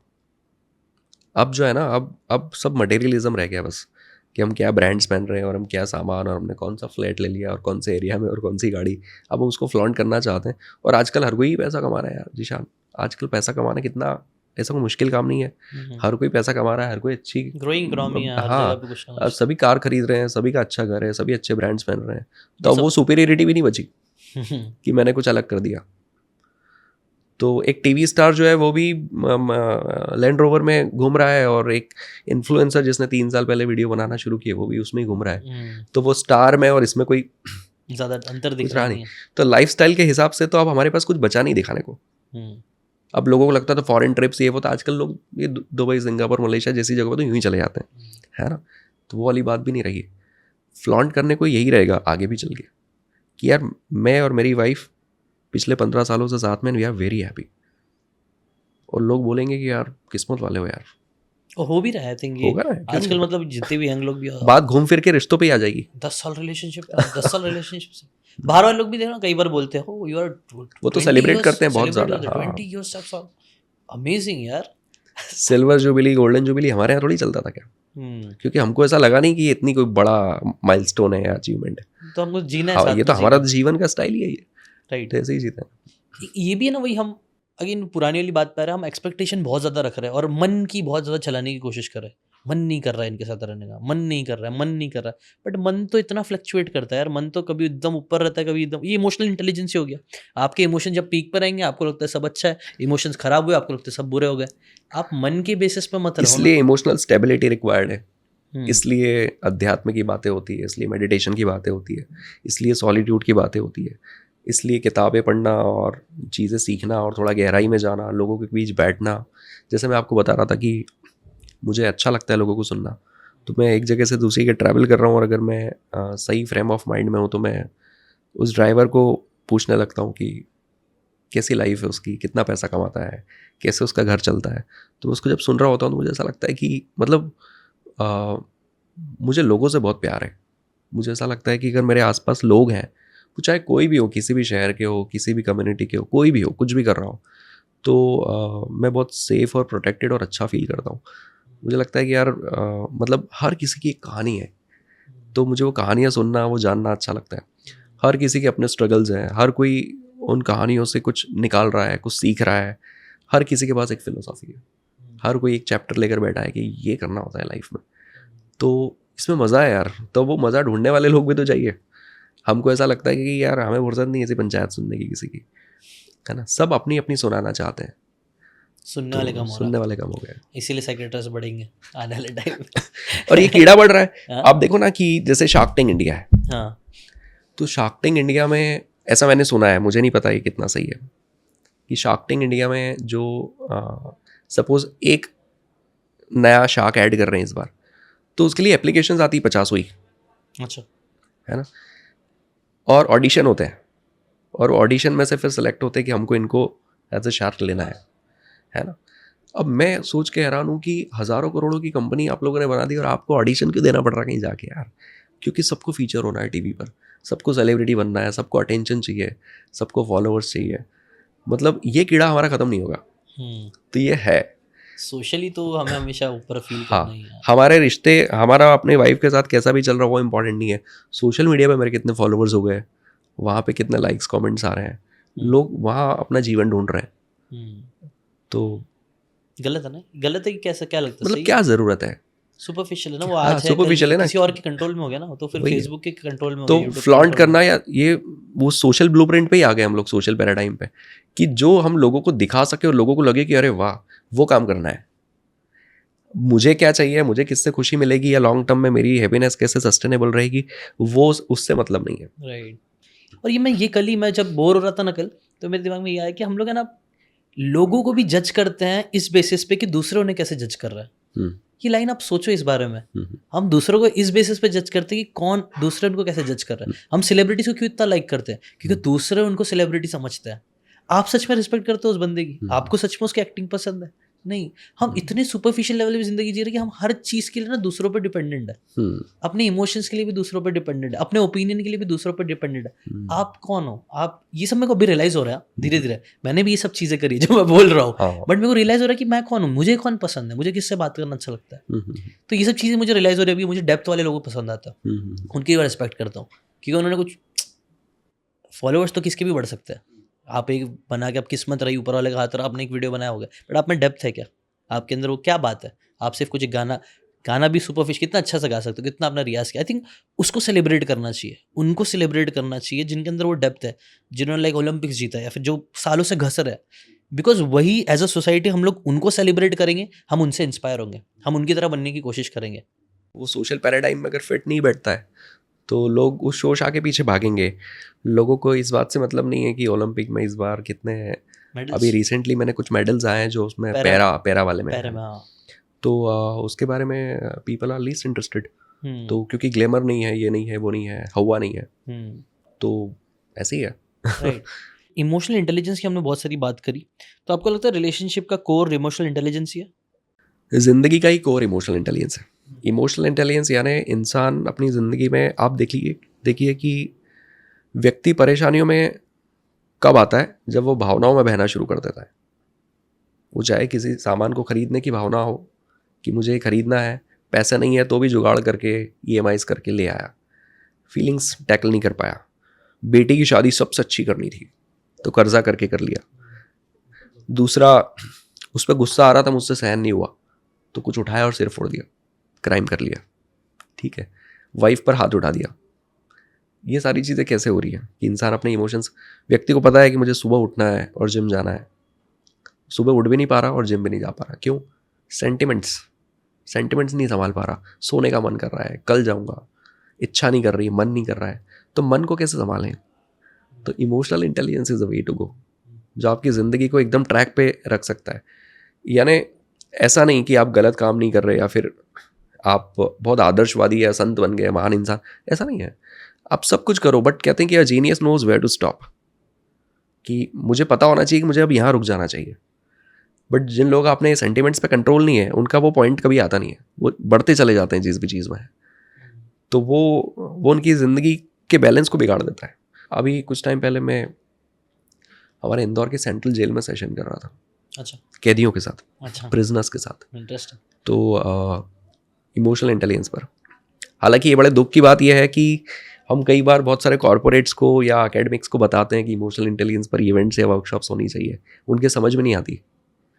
और वो एक सरकारी ऑफिसर है जिनको हम हमेशा नीचा दिखाते हैं, उनको इतनी सेंस है कि हमारे कैदियों को इमोशनल इंटेलिजेंस सिखाओ। तो ये जो हर्ट एक्सपीरियंस कर रहे हैं, गिल्ट में है, ग्रीफ में है, डिप्रेशन में है, एंग्जाइटी में है, ये अपने आप से जो नफरत करते हैं, इनके अंदर जो गुस्सा भरा पड़ा है, उन सब चीज़ों को कोप अप करने में आप हेल्प करो। तो हमने एक सेशन किया, तो वो सेशन बहुत मज़ेदार था। और उनसे पूछा कि भाई आप में से कितने ऐसे लोग हैं जिस भी क्राइम की वजह से यहाँ है वो उस क्राइम को करना ही नहीं चाहते थे। 60% से ज़्यादा लोगों ने एंट्रेस किया कि वो हीट ऑफ द मोमेंट में हो गया। मतलब ऐसा कोई प्लान नहीं था कि ये करना है, वो बस उस समय संभले नहीं और इमोशंस कंट्रोल नहीं कर पाया। हाँ, तो इमोशनल इंटेलिजेंस इतनी बड़ी चीज़ है जो अगर हमारे स्कूल कॉलेज एजुकेशन में अगर मैंडेटरी होती और हमको सिखाई जाती, इस पर बात की जाती, तो आप सोचिए कि भारत के जेलों में 60% जो प्रिजनर्स हैं वो होते ही नहीं। ये मैं सिर्फ ये बस एग्जाम्पल दे रहा हूँ। भारत में जितने भी लोग किसी भी तरह की EMIs या किसी भी तरह के कर्ज में हैं, उसमें से 60-70% वहाँ होते ही नहीं अगर अपनी इमोशंस को टैकल कर पाते, है ना। इम्पल्सिव बाइंग हैबिट्स होती है लोगों के अंदर, तो इमोशंस की वजह से हम अपने क्लाइंट्स को और अपने कस्टमर्स को नहीं टैकल कर पाते। इमोशंस की वजह से हम अपने करियर में ग्रोथ नहीं कर पाते, क्योंकि हम छोटी मोटी जो दिक्कतें चलती रहती है हम उसी में उलझते रहते हैं, हम उसके ऊपर नहीं सोच पाते। तो इमोशनल इंटेलिजेंस एक इंटैक्ट पार्ट है किसी के जीवन का। इनफैक्ट ये बोलते हैं कि एक व्यक्ति का जॉब परफॉर्मेंस का 60% हाई EQ से आता है, IQ से नहीं, है ना। तो जब आपकी जॉब परफॉर्मेंस में इमोशनल कोशेंट इतना मायने रखता है, तो फिर उसको हमने पढ़ाया क्यों नहीं, इसकी बात क्यों नहीं करते। और रिलेशनशिप में भी जाहिर तौर पर हम अपने पार्टनर्स के इमोशंस को नहीं समझ पा रहे, उसके नीड्स को नहीं समझ पा रहे, हम अपने खुद के सेंटिमेंट्स को नहीं समझ पा रहे, हम एक हार्मनी नहीं बिल्ड कर पा रहे। तो इमोशनल इंटेलिजेंस इसमें एक अच्छा रोल प्ले कर सकता है। तो इसकी मेरे ख्याल से ज़िंदगी के किसी भी आयाम में इसकी रिक्वायरमेंट है। Right, completely. हम इमोशनल क्रिएचर हैं, बोलते हैं ना, हम लोग सोचते हैं हम लॉजिकल क्रिएचर है, बट हम इमोशनल क्रिएचर है। इमोशनल इंटेलिजेंस बुक है, उसमें ये बात हुई है। अच्छा, बुक्स भी आप पढ़ते ही होंगे, कोई इमोशंस के ऊपर कुछ 2-3 बेस्ट बुक्स रिकमेंड कर सकते हो? इमोशनल इंटेलिजेंस पर ही पढ़ना है तो डेनियल गोलमैन तो है ही, उसको तो पढ़ना ही चाहिए। मैं तो सेल्स की भी किताब पढ़ लेता हूँ, तो मैं वहाँ पर ह्यूमन साइकोलॉजी का एंगल ढूंढ लेता हूँ कि ये प्रोडक्ट इस सेल्समैन को उस कस्टमर को बेचना था और इसने ये अप्रोच लगाई, उसने क्यों खरीदा, इसने कैसे रेपो बिल्ड किया। तो साइकोलॉजी तो हर जगह ही इन्वॉल्व है। रिलेशनशिप के इर्द गिर्द अगर कोई कुछ सीखना चाहता है तो उसको Gary Chapman 5 love language, it's a beautiful book, हर एक इंसान नहीं पढ़ना चाहिए। लोगों ने men are from Mars women are from Venus पढ़ना चाहिए। ये कुछ किताबें हैं जो लोग पढ़ सकते हैं। ये इसकी समरीज, तीनों की समरीज बना के रखूँ मैं सीकेंड में जाके देख लो। आज तीनों मैंने मतलब जब सर्च किया था ना, बड़ी खूबसूरत किताबें हैं, अच्छी बुक्स है, अच्छे इंटेलिजेंस से रिलेटेड। अच्छा थोड़ा लाइट करते हैं, जो हैवी भी हो सकता है। सबसे best piece of relationship advice जो आज तक आपने किसी को दी है या आपको सुनने मिली है? मुझे ऐसा लगता है कि adaptability is a game changer. अगर किसी भी रिलेशन में इंसान जा रहा है और वो थोड़ा अडेप्टेबल है, तो थोड़ा सा मुश्किल पार्टनर भी मिल गया ना, तो भी आप उसके साथ जी पाओगे और आप उसके साथ हार्मनी बिल्ड कर लोगे। और अडेप्टेबिलिटी नहीं है, रेजिस्टेंस ज़्यादा है कि नहीं ऐसा है तो क्यों है, मेरे को नहीं चलेगा मतलब नहीं चलेगा। ये तो होता है ना आजकल रिलेशनशिप में बहुत हो रहा है ना, कि मैं तो ऐसा ही हूँ। हाँ, अगर ये ज़्यादा है, ज़्यादा अगर कड़क रहे तो टूट जाओगे ऐसा। तो फ्लेक्सिबिलिटी चाहिए। तो फ्लेक्सिबिलिटी देती है अडेप्टेबिलिटी, कि मैं परिस्थितियों के हिसाब से, सिचुएशन के हिसाब से अपने आप को ढाल पाता हूँ। ये गुण है, इंसानी गुण है, ये भगवान ने सबको दिया है, पर हम ही रेजिस्टेंस पैदा करते हैं। मतलब मैं अक्सर ये बात बोलता हूँ कि मान लीजिए किसी इंसान को चाइना भेज दिया जाए, जहाँ की ना लैंग्वेज समझ में आ रही, ना खाना समझ में आ रहा है, ना लोग समझ में आ रहे हैं, ना वहाँ की आबो हवा समझ में आ रही, कुछ नहीं पसंद आ रहा, फिर भी 2 साल वहाँ रहेगा ना तो उसको अच्छा लगने लगेगा। क्या हुआ? अडेप्टेबिलिटी आ गई। अगर वो ये सोच के 2 साल वहाँ रहे कि नहीं नहीं नहीं जम ही नहीं रहा मुझे, तो नहीं नहीं हो ही नहीं रहा मुझसे, तो 2 साल क्या 10 साल बाद भी कंप्लेन करेगा। अदरवाइज वहाँ रहना इतना मुश्किल नहीं है। जो लोग जाते हैं किसी भी देश में दुनिया के, वो जाके वहाँ एडजस्ट हो जाते हैं। वो क्वालिटी हमारा इनबिल्ट है। अडेप्टेबिलिटी हम में अगर है तो कठिन चीज़ें भी आसान लगने लगती है। अडेप्टेबिलिटी नहीं है तो थोड़ी सी कठिन चीज़ भी बहुत ज़्यादा कठिन लगने लगती है, वैसा है। तो ये एडवाइस मुझे लगता है कि रिलेशनशिप में जा रहे हैं तो हर इंसान ने अपनानी चाहिए। और दूसरा ये कि love me as I am जैसी चीज़ जो है ना, वो बहुत बकवास आइडिया है। उसको ज़्यादा पानी नहीं डालना चाहिए उसमें, उसको वाटर करने की ज़रूरत नहीं कि love me as I am. इंसान को अगेन जब ऊपर वाले ने बनाया है तो उसको इस कैपेसिटी के साथ बनाया है कि ये हर दिन बेहतर हो सकता है, हम हर दिन इवॉल्व कर सकते हैं, कल हम जो थे उसका बेटर वर्जन आज हो सकता है। और ये प्रोग्रेसिव ग्रोथ की बात कर रहा हूँ। तो रिलेशनशिप में भी अगर परेशानियाँ हम फेस कर रहे हैं तो हमें ये भी देखना होगा कि ऐसा तो नहीं कि मैं कुछ चीज़ें और अगर अच्छी कर पाता या सीख लेता या कुछ अच्छे स्किल्स में मुझ में होते तो शायद मैं ज़्यादा अच्छा नेविगेट कर पाता, है ना। तो लोगों को इवॉल्व होना चाहिए, ये नहीं कि तुमने तो मुझसे प्यार किया था, मैं तो ऐसे ही था, अब मैं ऐसे ही रहूँगा। ये जिद नहीं होनी चाहिए, बदलते रहना चाहिए इंसान, क्योंकि रिश्ते ना एक जैसे नहीं चलते। जिंदगी एक जैसी मैं 15 ईयर्स से हूँ एक लड़की के साथ, 13 साल का रिलेशनशिप, फिर हमने शादी किया, 2-2.5 साल शादी को हो गए। तो इन 15 सालों में हमने देखा कि एक जैसा चलता ही नहीं है, उसमें परिस्थितियाँ बहुत बदलती रहती है। तो वैसे में आप कैसे नेविगेट करोगे? इसके लिए अगर आपके अंदर अडेप्टेबिलिटी नहीं है, फ्लेक्सिबिलिटी नहीं है, अगर आप इवॉल्व नहीं हो रहे, तो आपको मुश्किल आ जाएगी एक इंसान के साथ ज़्यादा लंबे समय रहना, क्योंकि वो हमेशा एक जैसा नहीं रहेगा। आपका इंटरेस्ट उसमें हमेशा एक जैसा नहीं रहेगा, वो हमेशा आपको उतना प्यार और पैम्पर नहीं कर पाएगा। वो जब उसके लाइफ के बैड फेज में आएगा ना, तो वो उस समय आपको बिल्कुल ज़्यादा आपकी केयर नहीं कर पाएगा, वो अपनी ही चीज़ों में उलझ जाएगा, खुद ही इमोशनली स्टेट में नहीं है वो तो। और आप उससे कंप्लेंट करोगे कि यार तू तो आजकल मेरे पे ध्यान ही नहीं देती है। और वो मेरे साथ भी हो सकता है। मान लीजिए मैं कोई फाइनेंशियल क्रंच में आ जाऊँ बहुत बुरा, या कोई बहुत बड़ा लॉस हो जाए, 1-2 साल के लिए बिल्कुल हिल जाऊँ, तो क्या करें, मेरी वाइफ छोड़ के चली जाए मुझे, है ना। वैसा तो कर नहीं सकते। तो हमारे इमोशनल नीड्स बदलेंगे, हमारी परिस्थितियाँ बदलेंगी, तो एक जैसा कभी नहीं चलने वाला है। तो अडेप्टेबिलिटी और कंटिन्यूस इवॉल्व होते रहना, this is a way to go. At the end हम खुद नहीं रहते जैसे हम हैं, तो हम दूसरों से कैसे एक्सपेक्ट कर सकते हैं वो वैसे ही रहेंगे, क्योंकि हमारी बॉडी हमेशा चेंज होती रहती है। मतलब कुछ महीनों में ही हमारे सारे सेल्स रिप्लेस करके न्यू सेल्स बना देते हैं। हाँ। तो हम बदल constantly we are changing. Change is the only constant, वो बोलते हैं और ना, वही वैसे ही है। जैसे किसी कपल ने बेबी प्लान कर लिया मान लो, हम्म, तो वो बच्चा आएगा तो आपके जीवन में एक बहुत बड़ा बदलाव आने वाला है। हम्म, पहले तो आप उसमें इतना उलझ जाएंगे कि आप ठीक से सो नहीं पा रहे हैं, आप फ्रस्ट्रेट भी हो सकते हैं, इरिटेशन भी हो सकता है कि दिन भर ऑफिस में झिक और फिर रात में आप सो नहीं पा रहे ठीक से, आपको टाइम नहीं मिल रहा है, आप एक दूसरे को वैल्यूएबल टाइम नहीं दे पा रहे उस बच्चे की वजह से, आप एक दूसरे से कम्युनिकेट नहीं कर पा रहे, एक दूसरे का ख्याल नहीं रख पा रहे, वाइफ जो है वो आपका ध्यान ही नहीं रखती है, वो बच्चे में उलझी रहती है। तो उस सिचुएशन को भी तो संभालना है, वो भी नहीं, तो अगेन वो एक पार्ट है उस मैरिज का। तो इसलिए मैंने कहा कि चीज़ें बदलती रहती हैं, सर्कमस्टेंसेस बदलते हैं, हेल्थ इश्यूज आ जाएंगे, तो वाइफ को कोई हेल्थ इशू हो गया अनएक्सपेक्टेड, या हस्बैंड को कुछ हो गया, अब आप वो परेशानी सिर्फ उसकी नहीं है, आपकी भी है, अब आपको उसके साथ भी जीना सीखना पड़ेगा। तो ये थॉटफुलनेस होनी ज़रूरी है, अदरवाइज तो आपको लगेगा कि यार मेरी सब खराब हो गया। और वर्स्ट पीस ऑफ एडवाइस जो तुमने सुनी है, या रिलेशनशिप को लेके वर्स्ट पीस ऑफ एडवाइस क्या है आज के टाइम पे जो चल रही है? दिल की सुनो। दिल की सुनो। हाँ, सबसे बुरा है, हाँ। क्योंकि दिल तो बच्चा है जी। दिल बच्चा भी है, और दिल का मामला ऐसा है कि वो मतलब साइकोलॉजिकल कंफर्ट ढूंढता है बेसिकली, कि आसान चीज़ों की तरफ जल्दी जाता है, तो डरता जल्दी दिल है। तो क्या दोबारा प्यार भी कर लेगा किसी से, दिल तो दोबारा कर जाएगा किसी और के साथ जाने का, बात करने का। अभी वाइफ जो है वो टाइम नहीं दे पा रही है, पर वो तो है, वो तो टाइम दे रही है। तो दिल की सुनो वाला कॉन्सेप्ट ज़्यादा बेचा जाता है, उसको बहुत सीरियसली नहीं लेना चाहिए, आपको अपनी विजडम यूज़ करनी चाहिए। आप जिस भी इंसान के साथ रह रहे हो या कहीं से निकलना चाहते हो, तो आपको सिर्फ ये देखना काफ़ी नहीं होगा कि हमारे बीच में प्यार नहीं है या प्यार है, आपको इसके अलावा भी 10 चीज़ें देखना पड़ेगी कि लाइफस्टाइल कैसा है, बैकग्राउंड कैसा है, क्या अप्रिशिएट कर रहे हैं एक दूसरे को, क्या इंटीमेसी अच्छी है, क्या इन लॉज वगैरह और घर के लोग जो है वो सब ठीक है, क्या प्रोफेशनली सब कुछ वेल टू डू है, ये बहुत सारे एंगल देखने होते हैं।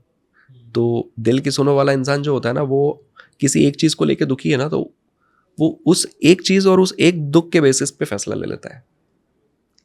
और जब आप अपने विजडम की सुनते हो तो आपको पता होता है कि नहीं, यहाँ से निकलना तो आसान है, पर फिर एक नया पार्टनर ढूंढना और इतना ही सब चीज़ें अच्छे से सेटअप करना वो बहुत मुश्किल है। तो इंस्टेड हम यही नेगोशिएट करना सीखें, एकदम से निकलना is not a good idea. तो मुझे लगता है कि बहुत दिल की सुनो, it's too much these days. I think ये वेस्टर्न वाले वही ज़्यादा करते हैं, इंडिया में भी चली जो रहा मन में आया करना, मैंने कहा है। ना कि लिबरलाइज्ड है सब कुछ, कि मन कर रहा है तो क्यों नहीं कर सकते, करना है। और उसके जैसे सब परेशान हो रहे हैं, इधर भी इंडिया में हर जगह सबके ही हो रहा है, सब मतलब बीइंग अ रिलेशनशिप कोच, तो ये बोलना मेरे लिए दिल पे पत्थर रख के ही बोलना पड़ रहा है कि दिल की सुनो इतना ज़्यादा हैपनिंग आइडिया नहीं है। विजडम की सुनो। हम कई बार ना इंडिपेंडेंट होने पे बहुत फोकस करते हैं ना, इंडिपेंडेंट। मैंने कौन से बुक में पढ़ा, आई थिंक सो 7 हैबिट्स पे पढ़ा, इंडिपेंडेंट से बेटर होता है इंटरडिपेंडेंट, एक दूसरे पे डिपेंडेंट। हम सभी एक दूसरे पे डिपेंडेंट होते हैं, बट एक वेस्टर्न ये भी आइडिया है ना, इंडिपेंडेंट होना है, ये भी फ्लॉड सोच लगती है मुझे। हाँ, वो जो आप बुक रेफर कर रहे हैं शायद उसमें सिनर्जी की बात की उन्होंने। सिनर्जी।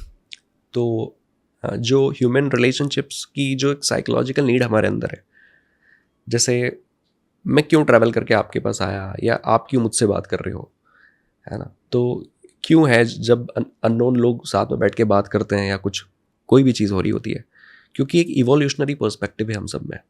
वो ये कि क्यों ना हम अपने रिसोर्सेज शेयर करें और मिल के आगे बढ़ें, क्यों ना हम एक दूसरे को हेल्प करें, क्यों ना हम अपने पर्सपेक्टिव, अपने आइडियाज़, अपने संसाधनों को बांटें, और जिस चीज़ की ज़रूरत आपको है मैं दे देता हूँ, जिस चीज़ की ज़रूरत मुझे है वो आप दे दो अगर आपके पास है तो, है ना। तो हम क्यों ना ऐसे ग्रो करें। तो ये इंटरडिपेंडेंस है, परस्पर निर्भरता ही है कि कुछ मामलों के लिए मैं जिशान पर डिपेंड हूँ, कुछ मामलों के लिए मुझ पर डिपेंड है, इसलिए हम लोग साथ में हैं और साथ में काम करेंगे। तो रिलेशनशिप में भी इंटरडिपेंडेंस चाहिए कि कुछ मामलों में मैं अपनी वाइफ पर ही डिपेंड हूँ और कुछ मामलों में वो मुझ पर ही डिपेंड है। शायद इसलिए भी मुश्किल घड़ियाँ निकल जाएंगी, क्योंकि हमें एक दूसरे की ज़रूरत है, तो हम एक दूसरे का साथ नहीं छोड़ेंगे। तो सेल्फ डिपेंडेंस का कॉन्सेप्ट बहुत ज़्यादा बेचा जाता है कि हमें किसी की ज़रूरत ही नहीं है, किसी की ज़रूरत, मैं सेल्फ सफिशिएंट, हाँ मैं सब खुद कर सकता हूँ। तो इसके जैसे आप देखिए ना कि 2 सेल्फ डिपेंडेंट लोग एक कमरे में कितनी देर रह सकते हैं, जब तक वो किसी भी चीज़ पर आपस में डिसएग्रीमेंट में ना आ जाए। जब तक उनके बीच में कोई नाराज़गी ना हो जाए। अगर आपका और मेरा कोई लेना देना ही नहीं है, आपको और हमको एक दूसरे से कुछ चाहिए ही नहीं, कोई डिपेंडेंस नहीं है एक दूसरे पर, तो हम इस रूम में कब तक रहेंगे? जब तक हमें मज़ा आ रहा है। अगर थोड़ी भी प्रॉब्लम हो गई तो या तो आप निकल के चले जाओगे या मैं चला जाऊँगा, है ना? तो सेल्फ डिपेंडेंस यार, मुझे आपसे कुछ चाहिए ही नहीं तो मैं क्यों झेलूँ कोई चीज़? तो रिलेशनशिप में भी सेल्फ डिपेंडेंस इतना ज़्यादा ओवर सेल हो गया है कि वही खा रहा है अब रिश्तों को। देख रहे हो आप, ऐसा हो रहा है, बहुत हो रहा है, बहुत बड़े स्केल पे। बहुत मुझे इट्स अ सोशल फेलियर, मतलब ये एक बहुत बड़ी सामाजिक त्रुटि है जो हो गई है जहाँ पर हमने कलेक्टिवली हर किसी ने मिलकर इन आइडियाज़ को बहुत ज़्यादा प्रमोट किया है, और अब यही आइडियाज़ जो हैं वो उसको खोखला बना रहे हैं। वही मतलब हम सब देख रहे हैं, सब गाड़ी, सबको गाड़ी चाहिए, मैन हो वुमेन हो, सबको वो चाहिए, सबको सीईओ बनना है। नहीं ज़रूरत है सबको बनने की। आप जिसमें जो बन सकता हो आप हेल्प करो एक दूसरे को। आई थिंक कंपनी भी, जो बड़ी कंपनीज होती है तो यही प्रिंसिपल पे काम करती है ना। जो बड़े ऑर्गेनाइजेशंस बनते हैं, करोड़ों के धंधा करते हैं, वैल्यू ऐड करते हैं दुनिया भर की, वो कैसे करते हैं? वो लोग ये नहीं बोलते कि एक ही स्किल है, एक ही चीज़ सबको करनी है। नहीं, सब अलग अलग चीज़ें करते हैं। एक इसमें एक्सपर्ट है, एक डिपार्टमेंट उस पर एक्सपर्ट है, सब एक दूसरे को सिनर्जी होती है और वहाँ से एक कंपनी बनती है। वही है। बट अब क्या हो गया सोसाइटी में, मुझे भी पैसे कमाना है, मुझे भी पैसे कमाना है, मुझे भी यही करना है, मुझे भी यही, सबको यही करना है, पैसा। इसलिए हस्बैंड वाइफ जहाँ साथ में है ना, तो हस्बैंड वाइफ में सिनर्जी नहीं होने की वजह से वो अपने आप एक दूसरे को कंप्लीट नहीं कर रहे। मतलब मुझे ऐसा लगता है कि अगर आप किसी इंसान को चाहते हो, वो आपको चाहता है, आप साथ में हैं, तो आप एक यूनिट हो, आप दो लोग नहीं हो, आप एक ही हो, है ना? और प्रॉब्लम कब हो जाती है कि जब तू तेरा मैं मेरा वाला कॉन्सेप्ट आ जाता है ना? TTMM TTM तो ये दिक्कत है ना यार। अब वहाँ सिनर्जी ऐसे यूँ क्रिएट हो सकती है कि हम दोनों मिल के एक दूसरे को कंप्लीट कर रहे हैं। हम दोनों अगर हैं साथ में, तो जिस चीज़ में मैं अच्छा नहीं हूँ उसमें ये अच्छी है, जिस चीज़ में ये अच्छी नहीं है मैं अच्छा हूँ, तो हमारा अलग होना ही हमें कंप्लीट करता है, राइट, है ना? तो हम दोनों एक जैसे होने भी नहीं चाहिए थे। अच्छा ही है हमें डिफरेंसेस हैं, राइट। इसके ऊपर हम बात भी कर रहे थे, आई थिंक पॉडकास्ट से पहले बात कर रहे थे, तब मेरे दिमाग में यही आया था कि कई बार हम लोग जब रिलेशनशिप में भी जाते हैं तो हम लोग यही सोचते हैं ना कि मेरे जैसा हो, मेरे जैसा ही हो, हमेशा मेरे जैसा होने चाहिए। बट वो सही नहीं है मेरे हिसाब से, थोड़े डिफरेंसेस रहना बेटर है। हम अगर एक जैसे हो जाएंगे तो हमारा इंटेलेक्चुअल स्टिमुलेशन नहीं हो पाएगा, ग्रो ही नहीं कर पाएंगे, हम ग्रो नहीं कर पाएंगे। तो ह्यूमन रिलेशनशिप की एक और साइकोलॉजिकल नीड है, वो है कॉग्निटिव स्टिमुलेशन, जो इंटेलेक्चुअल स्टिमुलेशन मैं कह रहा हूँ, कि आप और मैं मिले क्योंकि इवोल्यूशनरी पर्सपेक्टिव था, सिनर्जी थी, रिसोर्सेज शेयर कर सकते हैं। दूसरा, आप और हम बैठकर बात करना चाहेंगे इस पॉडकास्ट के पहले भी और पॉडकास्ट के बाद, इसलिए क्योंकि हमको एक दूसरे के आइडियाज़ पसंद आ रहे हैं, हमें कुछ नया जानने को मिलेगा, राइट? तो ये चीज़ हमें इनकरेज करती है कि हमें, अब क्या दो लोग एक जैसे ही हैं, एक जैसे ही सोचते हैं, तो different perspective, different ideas, different experiences तो होंगे नहीं ना। इस चीज़ को तो सेलिब्रेट किया जाना चाहिए कि यार ये, मैं जिस चीज़ को जैसे देखता हूँ ये बिल्कुल अपोजिट देखती हैं, अलग तरीके से, है ना? And this is the beauty कि हम अलग हैं दोनों, राइट। और हम एक दूसरे को कंप्लीट करते हैं, कंपीट नहीं करते। ये भी बहुत पावरफुल प्रिंसिपल है जो आपने बोला। हाँ, मैक्सिमम लोग कंपीट करने लग जा रहा है। हाँ, कंपीट करते हैं ना। सैड बात ये है ना कि आज घर में ही कंपटीशन घर से चालू हो रहा है। सब घर में एक दूसरे को कंपीट करने की इंस्टेड ऑफ कोलैबोरेशन। और बड़े स्केल पे देखें तो हम कल ही डिस्कस कर रहे थे, मैंने अलग अलग गौरव भाई, मंगेश भाई, हम लोग मिले थे, मतलब यूट्यूबर्स मिले थे, सब हम बात कर रहे थे कि कैसे गुजरातियों में ये होता है यूजुअली, मैंने देखा है कि दे आर वेरी कोलैबोरेटिव। एक बंदा अगर रेती का बिजनेस कर रहा है तो वो दूसरा ईंट का करेगा, दूसरा पेंट का करेगा, और ऐसे कोलैब कम्युनिटी को पूरा ग्रो कराएंगे। वहीं पे कई ऐसी कम्युनिटीज़ है जहाँ पे सिर्फ एक ने वड़ा पाव खोला तो दूसरा भी वड़ा पाव खोलेगा, उधर कंपीट चालू कर देंगे, और इसीलिए अब एक दूसरे को वो कम्युनिटी ग्रो नहीं कर पा रही है। बट ऐसी कई सारी कम्युनिटीज़ है, गुजराती कम्युनिटी में तो मेरे टीम मेंबर है नागौरी कम्युनिटी, वो लोग एक ही धंधे में है लेकिन एक दूसरे को कोलैब करके एक दूसरे को हेल्प कर रहे हैं ग्रो होने में। कहीं ना कहीं हेल्पिंग है rather than competing, तो वो कोलैबोरेटिव ज़्यादा है rather than तो कोलैबोरेटिव अप्रोच से डबल फायदा हो रहा है इंडिविजुअल का। जैसे मैं शायद खुद कुछ करना चाहूँगा तो उसमें जो मैं कमा रहा हूँ वो तो अपनी जगह है, पर मैं कह दूं कि जिशान भाई आप ये कर लो और मैं ये कर लेता हूँ, अपन दोनों मिलके फुल इंटेंसिटी से ये वाला काम करते हैं, तो शायद जितना मैं इंडिविजुअली कमा रहा था उससे ज़्यादा मैं भी कमाऊंगा और आप भी ज़्यादा कमाएंगे, और एक दूसरे के होने की वजह से ज़्यादा कमाएंगे, राइट, है ना? तो दोनों ग्रो कर रहे हैं। तो कोलैबोरेटिव अप्रोच तो चाहिए ही चाहिए, ये रिश्तों में भी चाहिए और ये जीवन के किसी भी किसी भी डायमेंशन field, में चाहिए। किसी भी फील्ड में आई थिंक कोलैबोरेटिव अप्रोच होना चाहिए, तभी as a society as human being हम इवॉल्व होकर ग्रो कर पाएंगे, बड़ी बड़ी चीज़ें कर पाएंगे। और वो बोलते हैं ना, एक और एक दो नहीं होते, एक और एक 11 होते हैं। It's so true. हमें लगता है कि एक और एक मिलेंगे तो क्या दो बन जाएगा, नहीं नहीं, अब दो लोग, दो अलग अलग पावरफुल माइंड मिल जाते हैं ना, वो लोग 11 बना देंगे, 11 100 बना देंगे, क्योंकि डिफरेंट एनर्जी लेके आ रहा है ना, एक अलग वाइब्रेशन, अलग पूरी टीम लेके आ रहा है। तो वो बहुत ज़रूरी है, जो मैं बहुत ज़्यादा दिल से, मैं मेरे वैल्यूज़ में भी है कोलैबोरेशंस। तो आजकल ना रिलेशनशिप को लेके ना बहुत सारे वर्ड्स फेमस हो गए, न्यू न्यू वर्ड्स। ये क्या है, मैं चाहता हूँ आप एक्सप्लेन करो, एक एक मैं शॉर्ट में एक्सप्लेन कर देना, ठीक है? जैसे कि हो गया गैस लाइटिंग। गैस लाइटिंग ऐसा कि हम अपने पार्टनर को ये महसूस करा दें कि उसी की वजह से सब खराब हो रहा है ना। हमेशा ये दिखाना कि तू ये नहीं करती तो ये नहीं होता, तू वो नहीं करती तो वो नहीं होता। मतलब वो इंसान शायद उतना बुरा नहीं है, पर हमने खुद को कटघरे में ना लाने के लिए हमेशा उसको किसी तरह से घुमा फिरा के वहाँ डाल दिया, और वो इंसान को खुद को एक पॉइंट पे लगने लग जाए कि यार मेरी वजह से सब खराब हुआ है। ये गैस लाइटिंग होती है। सिचुएशनशिप। सिचुएशनशिप बस ये शब्द नया है, इसमें नया कुछ नहीं हो रहा है, ये सब चलते आ रहा है। एक सहूलियत भरा रिश्ता, ऐसा रिश्ता जहाँ पर मेरी कंडीशंस और तेरी कंडीशन दोनों का ख्याल हम रखेंगे और उसको चलाएंगे।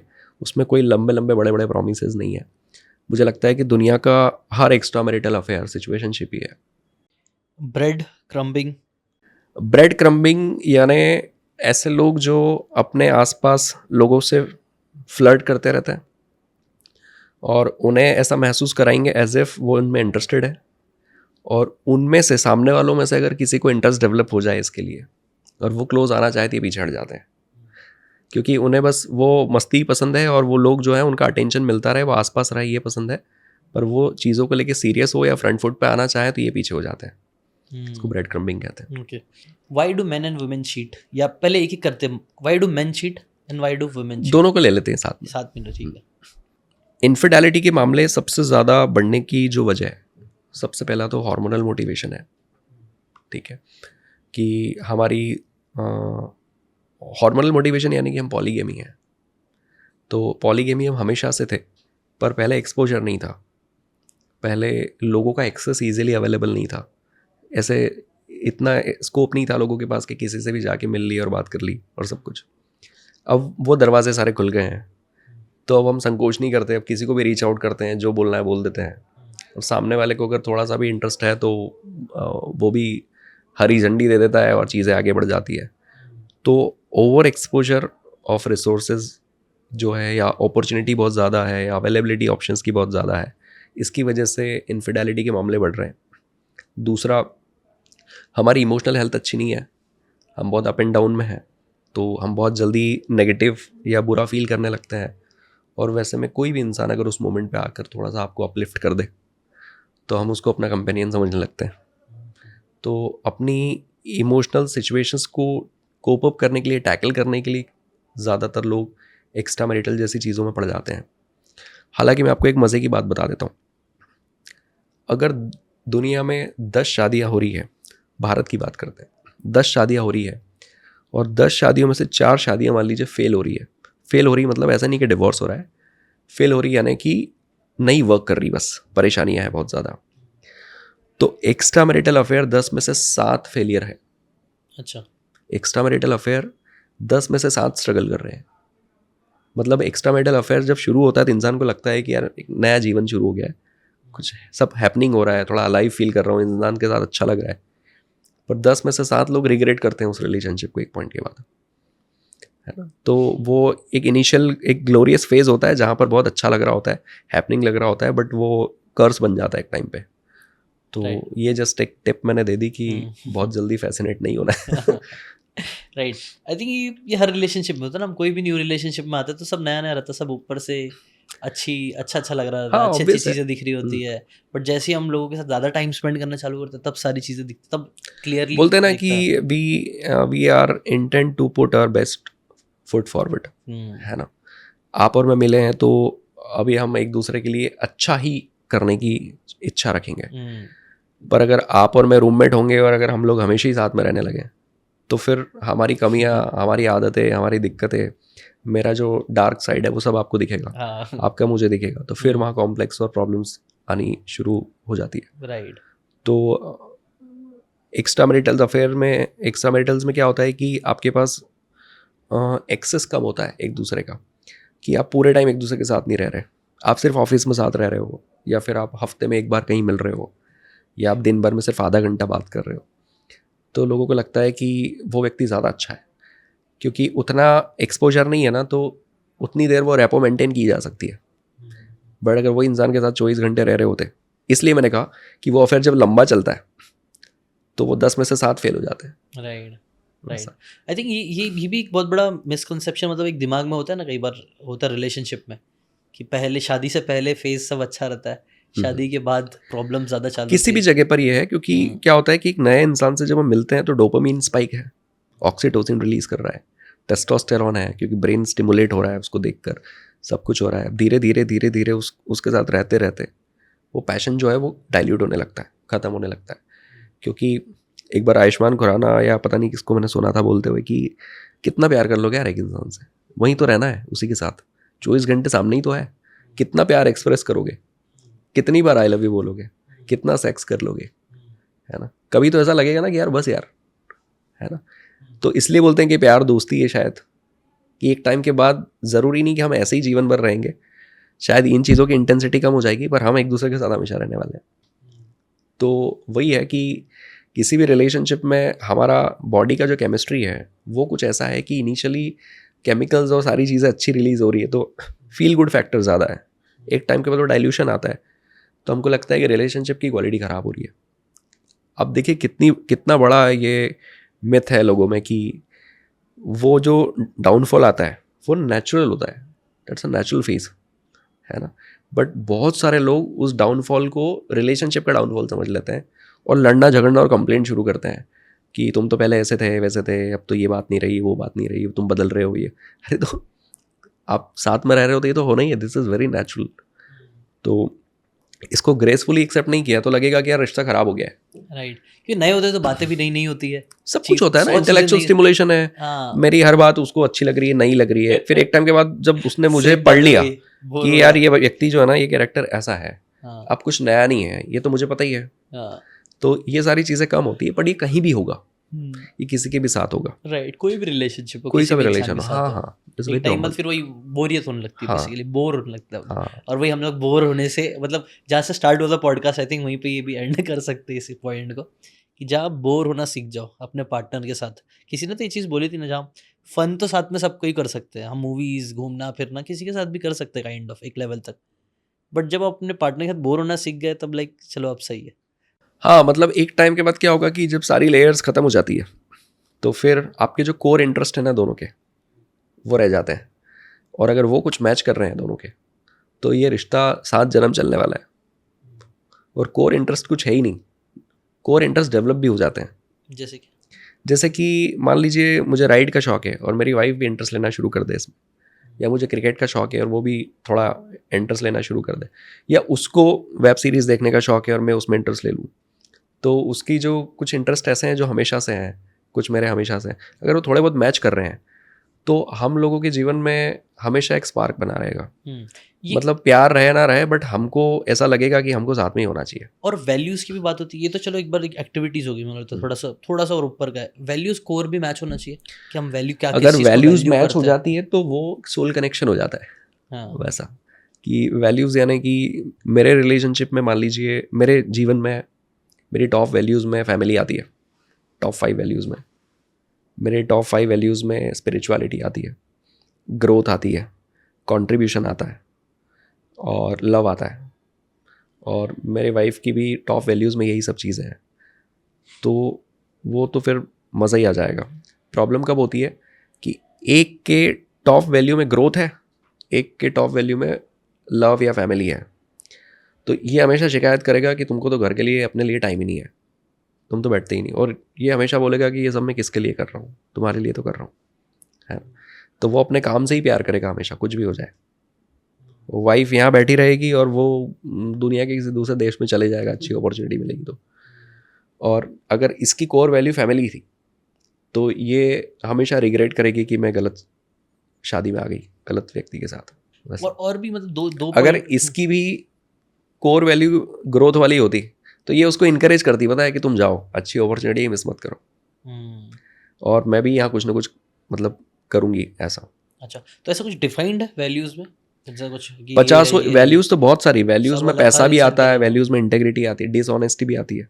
जैसे एक व्यक्ति जो है वो 2 नंबर का पैसा कमा रहा है और उसको ऐसा लग रहा है कि ठीक है ना, इसमें क्या है, क्योंकि उसकी कोर वैल्यू में ऑनेस्टी नहीं आती, तो उसको डिसऑनेस्टी कर रहा है तो उसको उतना फ़र्क नहीं पड़ रहा है ना। उसके कोर वैल्यू में पैसा आता है तो वो पैसा कमा रहा है किसी भी तरह से, तो उसको अच्छा लग रहा है। अब एक दूसरा व्यक्ति है, ये भी 2 नंबर का पैसा बना सकता है, ये भी ऐसे प्रोफेशन में जहाँ पॉसिबिलिटी है, बट इसके कोर वैल्यू में ऑनेस्टी आती है। तो ये अगर 2 नंबर का पैसा कमा के जाएगा ना तो ये रात भर नहीं सो पाएगा, उसको लगेगा कि यार ये क्या काम करवा दिया मुझसे, वैसा। तो एक ही सिचुएशन में 2 लोग जब रहेंगे तो दोनों अलग बिहेव करेंगे, तो ये उनके वैल्यू सिस्टम पर ही डिपेंड करेगा कि उनकी वैल्यूज़ क्या है। राइट, तो इसलिए वो मैच होना थोड़ा ज़रूरी है, राइट। हाँ, ज़रूरी है ना। अब आप देखना कि बहुत सारे बिजनेसमैन कैसे होते हैं कि वो लोगों के सेंटिमेंट से लेना देना नहीं रखते, उनको उनकी ग्रोथ और उनका पैसा वो पसंद है। इवन ऑनेस्टी भी उनकी टॉप वैल्यूज़ में नहीं है, तो उनको अगर लोगों को मैनिपुलेट भी करना पड़े, उनको लूटना भी पड़े, उनको पागल भी बनाना पड़े अपने कस्टमर्स को, तो वो दे आर डूइंग एवरीथिंग।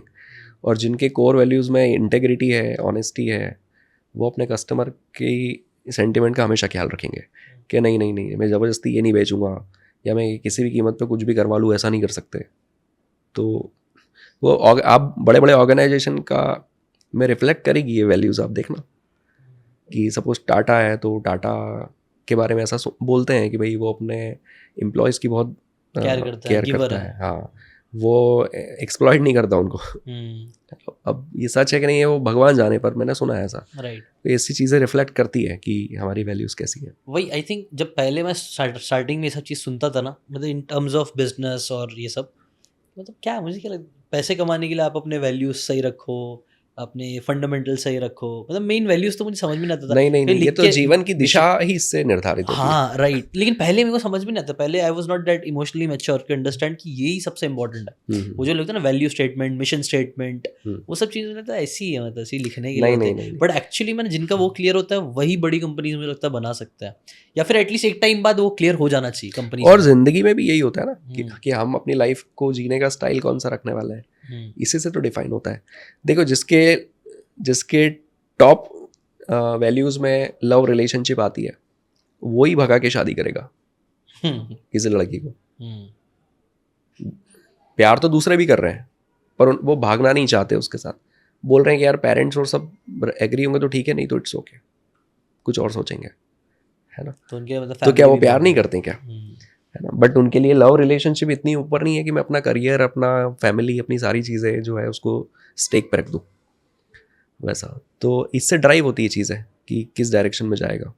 ऐसा नहीं लग रहा कि आजकल हम बहुत इम्पेशेंट होते जा रहे हैं, हम इतने आइडियाज़, इतना रील्स देखते हैं, इतनी सारी चीज़ें से बम्बार्डेड विद नॉलेज होते हैं हम लोग, तो हमारा दिमाग तो बस घोड़े की स्पीड में, मतलब बुलेट क्यों की स्पीड में इसको चल रहा है। सोशल ब्लूप्रिंट कहते हैं। हाँ, मतलब एक सोशल पैराडाइम है कि मैं जैसे यहाँ आया या 10 जगह और गया तो मैं देख रहा हूँ यार जीशान भाई तो ऐसा कर रहे हैं, वो फलाना, तो अपन तो कुछ कर ही नहीं रहे, अपन इंदौर में बैठे हुए हैं। तो लोगों के अंदर कॉम्प्लेक्स डेवलप होने लगता है, तो वो छटपटाहट आ जाती है, फिर ये कर लूँ वो कर लूँ, तो पीस ऑफ माइंड भी खत्म होता है। और मुझे ऐसा लगता है कि आपको बहुत क्लैरिटी से पता होना चाहिए कि मेरा गोल क्या है, यही है ना, क्योंकि बीच में तो खूब हवाएं चलती रहेंगी, अप एंड डाउन आते रहेंगे। छटपटाहट में कई बार लोगों में देखता हूँ, कई बच्चों में, कई दोस्तों में, कई बार अपने आप में भी देखता हूँ। तो उस टाइम पे ना हमें ऐसे शख्स की ज़रूरत लगती है जो हमारे जैसा ना हो। अगर मैं भी छटपटा रहा हूँ, सामने वाला भी छटपटा रहा है, हम दोनों मतलब और छटपटाएंगे, वैसे ही है। तो वो टाइम पे आपको कोई काम कर दे, it's okay, everything is fine, सब ठीक हो जाएगा, टेंशन मत ले, काम करते रहे, you will get the results. इतनी चीज़ें भी कोई बोल देगा, मुझे लगता है तो वो एक कामनेस आ जाएगी सामने वाले में। और रीफ्रेमिंग भी बोलते हैं इसको, रीफ्रेम करना, कि कोई व्यक्ति चीज़ों के पीछे खूब भाग रहा है और मैंने उससे 2 सवाल पूछ लिए कि क्यों कर रहा है सब, क्या होगा इससे, तो इससे क्या अचीव हो रहा है, और वो उसको ऐसा लग रहा है कि हाँ यार तो बात तो सही कह रहा है कि भाग ही रहा हूँ क्योंकि इससे एज एन ऐसा कुछ नहीं आने वाला है, जो आ जाएगा तो मुझे बहुत खुशी मिल जाएगी। हो सकता है थोड़ा पैसा, अब मान लीजिए कि सोशल मीडिया पे कोई व्यक्ति ऑलरेडी चल ही रहा है, तो उसकी क्यूरियोसिटी और क्या हो सकती है, मैं ये भी कर लूँ, वो भी कर लूँ, ऐसा भी कर लूँ, ऐसा भी कर लूँ, तो क्यों पर, है ना? आपको क्या सिर्फ पैसे ही कमाने का गोल है तो फिर बात अलग है कि फिर आप कमर्शियली ही सोचो। पर आपका अगर कुछ एम्बिशन है कि जैसे मुझे खूब पैसे मिल जाए पर मेरे हाथ से ये चीज़ आप छीन लो, कि लोग जैसे मुझे मेरे पास बैठ के बोल रहे हैं कि सर आपके उसकी वजह से मेरी लाइफ में ये चेंज आ गया, या आपकी वजह से हमारा रिलेशनशिप सुधर गया, आपकी वजह से हमारा जीवन आसान हो गया, ये हो गया। तो मैं जब तक वो नहीं सुनता मुझे एक सेंस ऑफ सेटिस्फेक्शन नहीं आता। तो मतलब वो कंटेंटमेंट कहाँ से आएगा? वो तो हमें पता रहे कि यार मुझे आप पैसे कितने भी दे दो, इसलिए मैं वन ऑन वन नहीं छोड़ता, इसलिए मैं लोगों को सुनता रहता हूँ, उनसे बात करते रहता हूँ। आई थिंक ना ये बहुत ज़्यादा इंपॉर्टेंट है सक्सेस के लिए। मैंने इसके बारे में कई बार बात भी की है ना। जो अपने प्राइमरी गोल होते हैं ना, वो कभी भी डेस्परेट गोल्स नहीं होते। मैंने इसको ऐसा बनाया, primary goal should never be the desperate goals. Desperate goals usually क्या होते हैं? सुपरफिशियल चीज़ें, गाड़ी, बंगला, मकान, पैसा, फेम, ये सेकेंडरी है। मतलब ये सेकेंडरी एक्चुअली में। प्राइमरी हमको क्या चाहिए? पैसा क्यों चाहिए? Maybe we want to feel safe, maybe हमें अपने घर वालों के लिए कुछ करना है, प्यार के लिए करना है, सेफ्टी के लिए करना है, एडवेंचर के लिए करना है। मतलब घर भी चाहिए तो कुछ एक रीज़न होता है। प्राइमरी रीज़न सिर्फ घर ऐसा नहीं है। ये ना सेल्फ एक्चुअलाइजेशन से जुड़ी हुई चीज़ें हैं। तो सोशल पैराडाइम कैसा है कि आप देखो कि आप जिस भी कॉलोनी में रहते हो, जिस भी जगह पे, वहाँ पर एक व्यक्ति 15x50 के एक घर में रहता है और उसके पास तो मारुति की कोई छोटी मोटी कार है और वो बहुत खुश रहता है। उसके लाइफ में एक अच्छा बैलेंस है, घर अच्छा चल रहा है, उसका बेटा एक अच्छे कॉलेज में पढ़ रहा है, वो भी अच्छा कर रहा है और ही इज़ हैप्पी। उसी कॉलोनी के अंदर एक और व्यक्ति है जिसका 60x60 का बंगलो है, उसमें BMW है, ड्राइवर है, ट्रैवल है, पैसा है, ब्रांड्स हैं, सब कुछ है, पर 24 घंटे स्ट्रेस में रहता है। ठीक है, तो सोसाइटी किसको ज़्यादा सक्सेसफुल मानेगी उन दोनों को देख के? जिसके पास सब कुछ है, जिसके पास BMW और सब कुछ है। तो यही सोशल पैराडाइम है। इसकी वजह से अब क्योंकि समाज का हर इंसान उसको ही सक्सेसफुल बोल रहा है, तो फिर समाज का हर इंसान को बनना भी उसकी जैसा है। फिर इसके जैसा कोई नहीं बनना चाहता, जो शांत है, पीस ऑफ माइंड में, जो घर में बैठा है। और इसीलिए सब स्ट्रेसफुल हो रहे हैं। हाँ, अब क्या है, वो घर में बैठे रहेंगे ना और वो ये सोच लेगा ना यार मुझे इतना ही चाहिए था, आई एम हैप्पी, तो उसको कॉम्प्लेक्स डेवलप हो जाएगा। तो जो लोग इमोशनली वीक है, जिनकी इमोशनली ज़्यादा स्ट्रांग नहीं है, तो वो क्या करते हैं कि उनकी एक सेल्फ ऑटोनॉमी नहीं है, वो जल्दी से प्रभावित हो जाते हैं किसी से भी। किसी ने कुछ कह दिया और वो लग गया कि यार सही बोल रहे हो आप, तो मैं तो ये कर ही नहीं रहा हूँ, तो ये शुरू करते हैं वैसा। तो ऐसे लोग ज़िंदगी में ज़्यादा खुश नहीं होते, ये हैप्पीनेस से दूर होते हैं, क्योंकि इनको हमेशा ऐसा व्यक्ति आ जाएगा, कह देगा कि यार ये क्या कर रहा है, ऐसा नहीं, ऐसे कर। तो वो हमेशा ना लोगों के पीछे, या दुनिया क्या कर रही है, या दुनिया क्या कह रही है, उसके पीछे ही भागता रह जाएगा। तो वो सेल्फ एक्चुअलाइजेशन से बहुत दूर रहेगा। फिर क्या करेगा कि अब गिनाएंगे किस चीज़ को, अब बोलें क्या कि मैंने करा क्या। तो फिर वही जो मटेरियलिज्म उसने जीवन में अचीव किया ना, वो उसी को प्रोजेक्ट करेगा कि मैंने इतने प्लॉट खरीद लिए, इतने घर खरीद लिए, इतनी गाड़ी है, ये है, वो है, इतना ट्रैवल किया है, इतने कंट्रीज घूम के आ गया हूँ, ये सब कुछ है। वो इसकी बात करेगा फिर, और यही गिनाएगा, यही उसके पोर्टफोलियो में रहेगा। आई थिंक ये जो होता है ये ज़्यादातर यंगस्टर्स में होता है। वैसे तो बड़े लोगों में भी होता है, नो डाउट, क्योंकि इमोशनल इंटेलिजेंस के बारे में ज़्यादा सिखाया नहीं जाता, बात नहीं की जाती। मुझे लगता है बड़े होने के बाद भी कई लोगों में रहती है, बट यूजुअली डेवलप मुझे लगता है जब स्टार्टिंग टीनेजर में होती है, जब हम अपने आप को आइडेंटिफाई कर रहे होते हैं कि हम कौन हैं। और कई लोग वो आइडेंटिफाई नहीं कर पाते अपने आप कि हम कौन है, और इसके जैसे वो लोग जिसको देखते हैं इंस्पायर हो जाते हैं, इसके पास ये है, इसके जैसा बनना है, फिर किसी और को देखे इसके जैसा बन जाना है, और हम अपने आप को खो देते हैं, तुम कौन हो। इसलिए आई थिंक सबसे इम्पॉर्टेंट लेसन, मतलब इतनी सारी बुक्स पढ़ ली मैंने, hundreds and hundreds of books पढ़ी, one of the best lesson ये है कि भाई अपने आप को जानो, आपको कहाँ जानना है वो जानो। ये जान लोगे ना, आप आधी से ज़्यादा जंग जीत लोगे। मैक्सिमम लोगों को पता ही नहीं है कि वो कौन है और उनको क्या चाहिए। एकदम सिंपल लाइन है, बट यही नहीं पता है मैक्सिमम लोगों को। ये जो खुद को जानने वाला जो जर्नी होता है ना, ये जर्नी थोड़ा सा, ये बहुत सिंपल है, पर लोग नहीं कर पाते इसको, क्योंकि खुद को जानने के लिए ना खुद के साथ समय बिताना पड़ता है। मैं अगर आपको जानना चाहता हूँ तो मुझे I have to be with you. मेरे को आपके साथ जितना टाइम स्पेंड करूँगा, मुझे कैरेक्टर पता लगेगा, है ना, कि यार जिशान इन मामलों में कैसा है, उन मामलों में कैसा है। वैसे ही क्या होता है कि जब मैं अपने आप के साथ हूँ अकेला, तो मैं कितना क्रिएटिव हूँ, कितना इनोवेटिव हूँ, मेरे अंदर क्या चीज़ें हैं, किस चीज़ में मुझे खुशी मिलती है, किस चीज़ में मज़ा आ रहा है, मैं ये जान पाता हूँ। पर हम लोगों के अंदर अभी हालत ऐसी है कि 5 मिनट अगर फ़ोन नहीं है हमारा और आप किसी रूम में अकेले हैं तो आप रूम से बाहर हो जाएंगे कि करूँगा क्या अंदर, है ना। गैजेट चाहिए। लोगों को अगर अकेला छोड़ दिया जाए खुद के साथ तो पागल हो जाएंगे। बहुत कम ऐसे लोग हैं जो उस बोरियत को सहन कर पाते हैं। तो ऐसा बोलते हैं कि यहाँ हम खड़े हैं, यहाँ बोरियत बह रही है और बोरियत के उस तरफ सॉलिट्यूड है, एकांत। तो एकांत अगर अचीव करना है, जहाँ पर आपको सेल्फ एक्चुअलाइजेशन होगा, जहाँ आपको पता लगेगा कि मैं एग्जैक्टली क्या चाहता हूँ या मुझे क्या करना है, उसके लिए ना वो नदी पार करनी है बोरियत वाली। तो लोग क्या करते हैं, उसमें पैर डुबाते हैं और भाग जाते हैं कि अरे बोरियत हो रही है, क्या करूँगा। तो वो दोस्त को कॉल करेंगे, एक वीडियो लगा कर बैठ जाएंगे, टीवी लगा लेंगे, गर्लफ्रेंड से मिलने चले जाएंगे, रील्स देखते रहेंगे, वो डिस्ट्रैक्ट कर लेते हैं। तो इतने हमारे पास रिसोर्सेज हो गए हैं खुद को डिस्ट्रैक्ट करने के कि 90% लोग ज़िंदगी में कभी उस तरह पहुँचते ही नहीं। तो ऐसा बोलते हैं कि इतना बोर हो जाओ ज़िंदगी में कि मज़ा आने लग जाए, है ना। यानी हाँ, खुद के साथ है कि जब आप खुद के साथ हो और कोई गैजेट्स नहीं है और कोई लोग नहीं है आपके आसपास, तो आप क्या करोगे पता है। आप जब बहुत बोर हो जाओगे फिर आप सोचोगे कि काम करता हूँ यार, ये सामान यहाँ पड़ा है ना, इसको यहाँ रख देता हूँ, ये चीज़ यहाँ ठीक नहीं लग रही, इसको यहाँ जाओ। मतलब आप क्रिएटिव होना शुरू हो जाओगे। हाँ, हम क्रिएटिव हो जाते हैं। फिर जब ये सब हो जाएगा फिर हम क्या करेंगे, पेन वैन उठाएंगे और कोई पोएम लिख देंगे, कोई शेर लिख देंगे, कोई बात लिख देंगे। यार ये चीज़ दिमाग में एक अच्छी आ रही है। लोग किताबें लिख देते हैं ऐसे में। लोग ज़िंदगी के अपने जो रास्ते हैं या जो मुकाम है उसके बारे में सोचना शुरू कर पाते हैं कि यार मुझे यार एग्जैक्टली क्या चाहिए, मुझे इस चीज़ में बहुत मज़ा आ रहा है। वो फिगर आउट कर लेते हैं कि ये 2-3 चीज़ें हैं जो मुझे बंद करनी है। तो सॉलिट्यूड आपको अपने आप के क्लोज लेके आता है, तो फिर कंटेंटमेंट वहाँ से आता है, फुलफिलमेंट। अगर किसी को रिलेशनशिप कोच बनना है, ठीक, अगर बच्चे को स्टार्ट करना है, किसी इंसान को स्टार्ट करना है, तो वो कैसे स्टार्ट कर सकता है रिलेशनशिप कोच बनना है? पहले तो किसी को भी कोच बनना है तो उसको थोड़ा एक सेल्फ असेसमेंट करना चाहिए कि क्या उसके अंदर एम्पैथी वाली चीज़ है सच में, क्या उसके अंदर क्यूरियोसिटी है चीज़ें सीखने की, क्योंकि एक कोच की जर्नी सीखने की कभी ख़त्म नहीं होती। एक कोच कभी भी परफेक्ट कोच नहीं होता। उसको हमेशा बेहतर होते ही रहना पड़ेगा, उसको सीखते रहना पड़ेगा। उसके अंदर कितनी इंट्यूटिवनेस है, इंट्यूटिवनेस यानी नेचुरली भी आज तक ऐसा आप अगर महसूस करते हो कि मेरे आसपास के लोग प्रॉब्लम में होते हैं तो वो मुझे ही कॉल करते हैं या मुझसे ही ज्ञान लेते हैं, मुझसे ही पूछते हैं। मैं जो कहता हूँ वो करते हैं और उनका काम भी बनता है। मतलब नेचुरली आपके अंदर ये गुण है ना। और ह्यूमिलिटी होना ज़रूरी है और ग्रोथ माइंडसेट भी होना चाहिए। इसके अलावा अगर हमको लगता है कि मैं इमोशंस की अच्छी गहरी समझ रखता हूँ, मुझे लोगों के सेंटिमेंट समझ में आते हैं, मैं लोगों को सुन भी सकता हूँ, मैं सॉल्यूशन ओरिएंटेड पर्सन हूँ, मुझे इन जनरली बिना पढ़ाई लिखे किए भी ह्यूमन बिहेवियर की समझ अच्छी है कि लोग ऐसे क्यों होते हैं वैसे क्यों, उसको लेके एक अच्छा खासा एक्सेप्टेंस मुझ में है।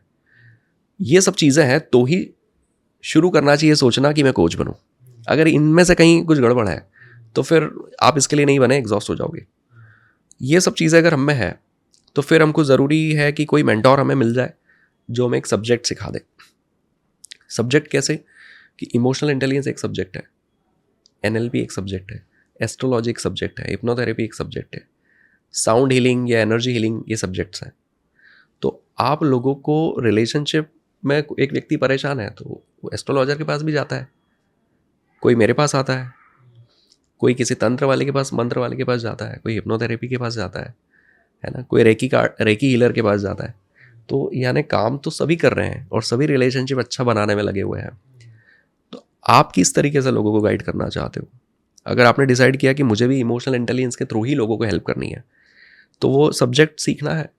और दूसरा ये सीखना है कि हम काउंसलिंग कैसे करेंगे, थेरेपीज़ कैसे करेंगे, 1-on-1 लोगों को कैसे गाइड करेंगे, क्या पैटर्न्स और क्या फ्रेमवर्क होता है लोगों के साथ सेशंस करने का और उनको सिखाने का और समझने का। ये सब चीज़ें हम लोग सिखाते हैं लोगों को।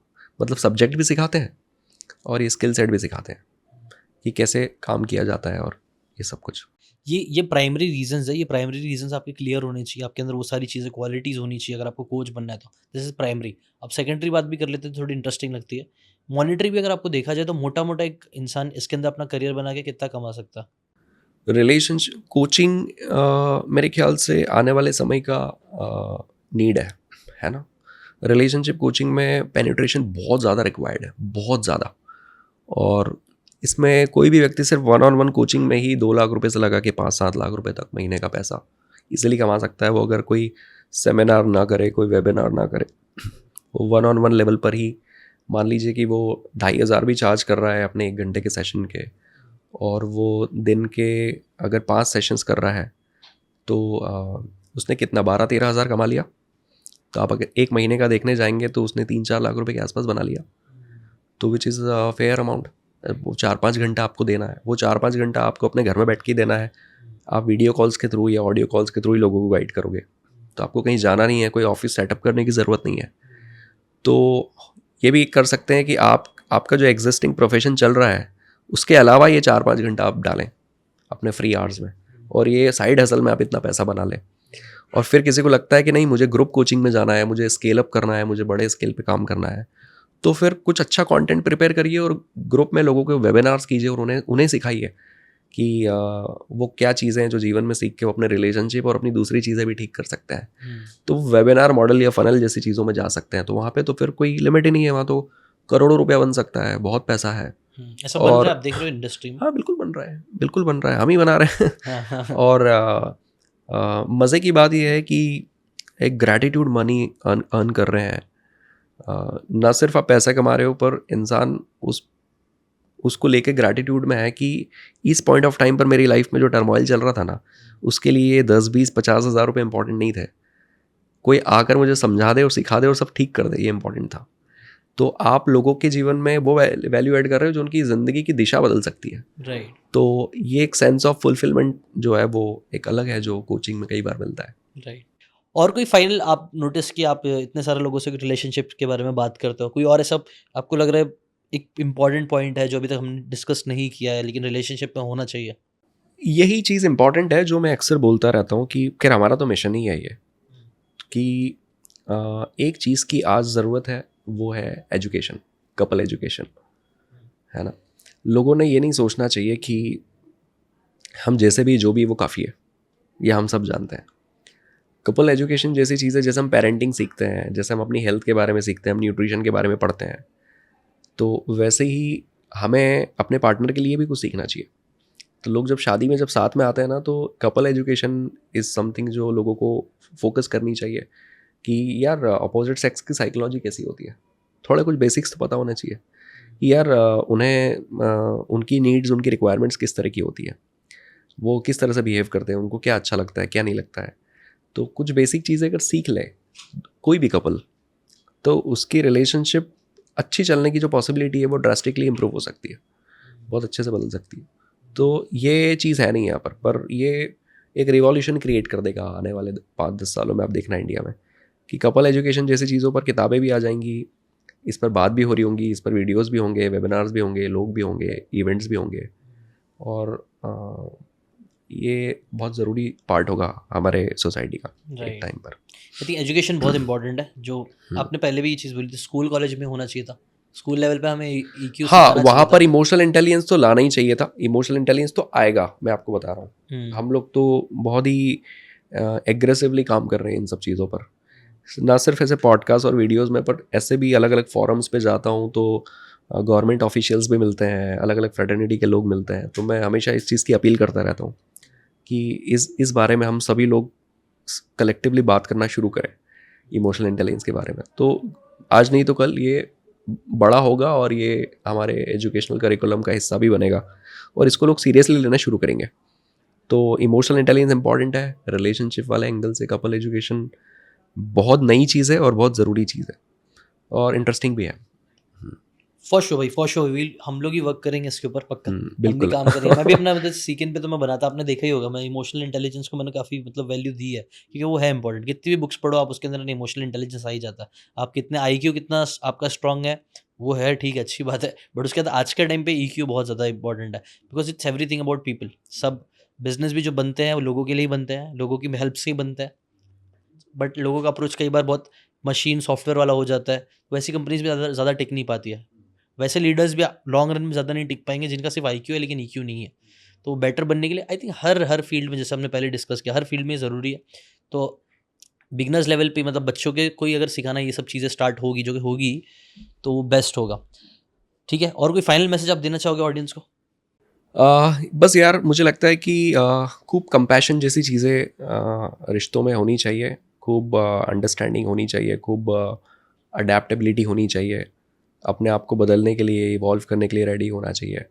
तो एक इंसान के तौर पर हमें हमेशा बेहतर होते जाना है, सेल्फ असेसमेंट करते रहना है, और हमारे आसपास के जो लोग हैं उनके सेंटिमेंट्स को समझने के लिए हमें इमोशनल इंटेलिजेंस जैसी चीज़ों को थोड़ा सा सीखना और समझना चाहिए। ये हमारी ज़िंदगी को बहुत आसान बना सकता है।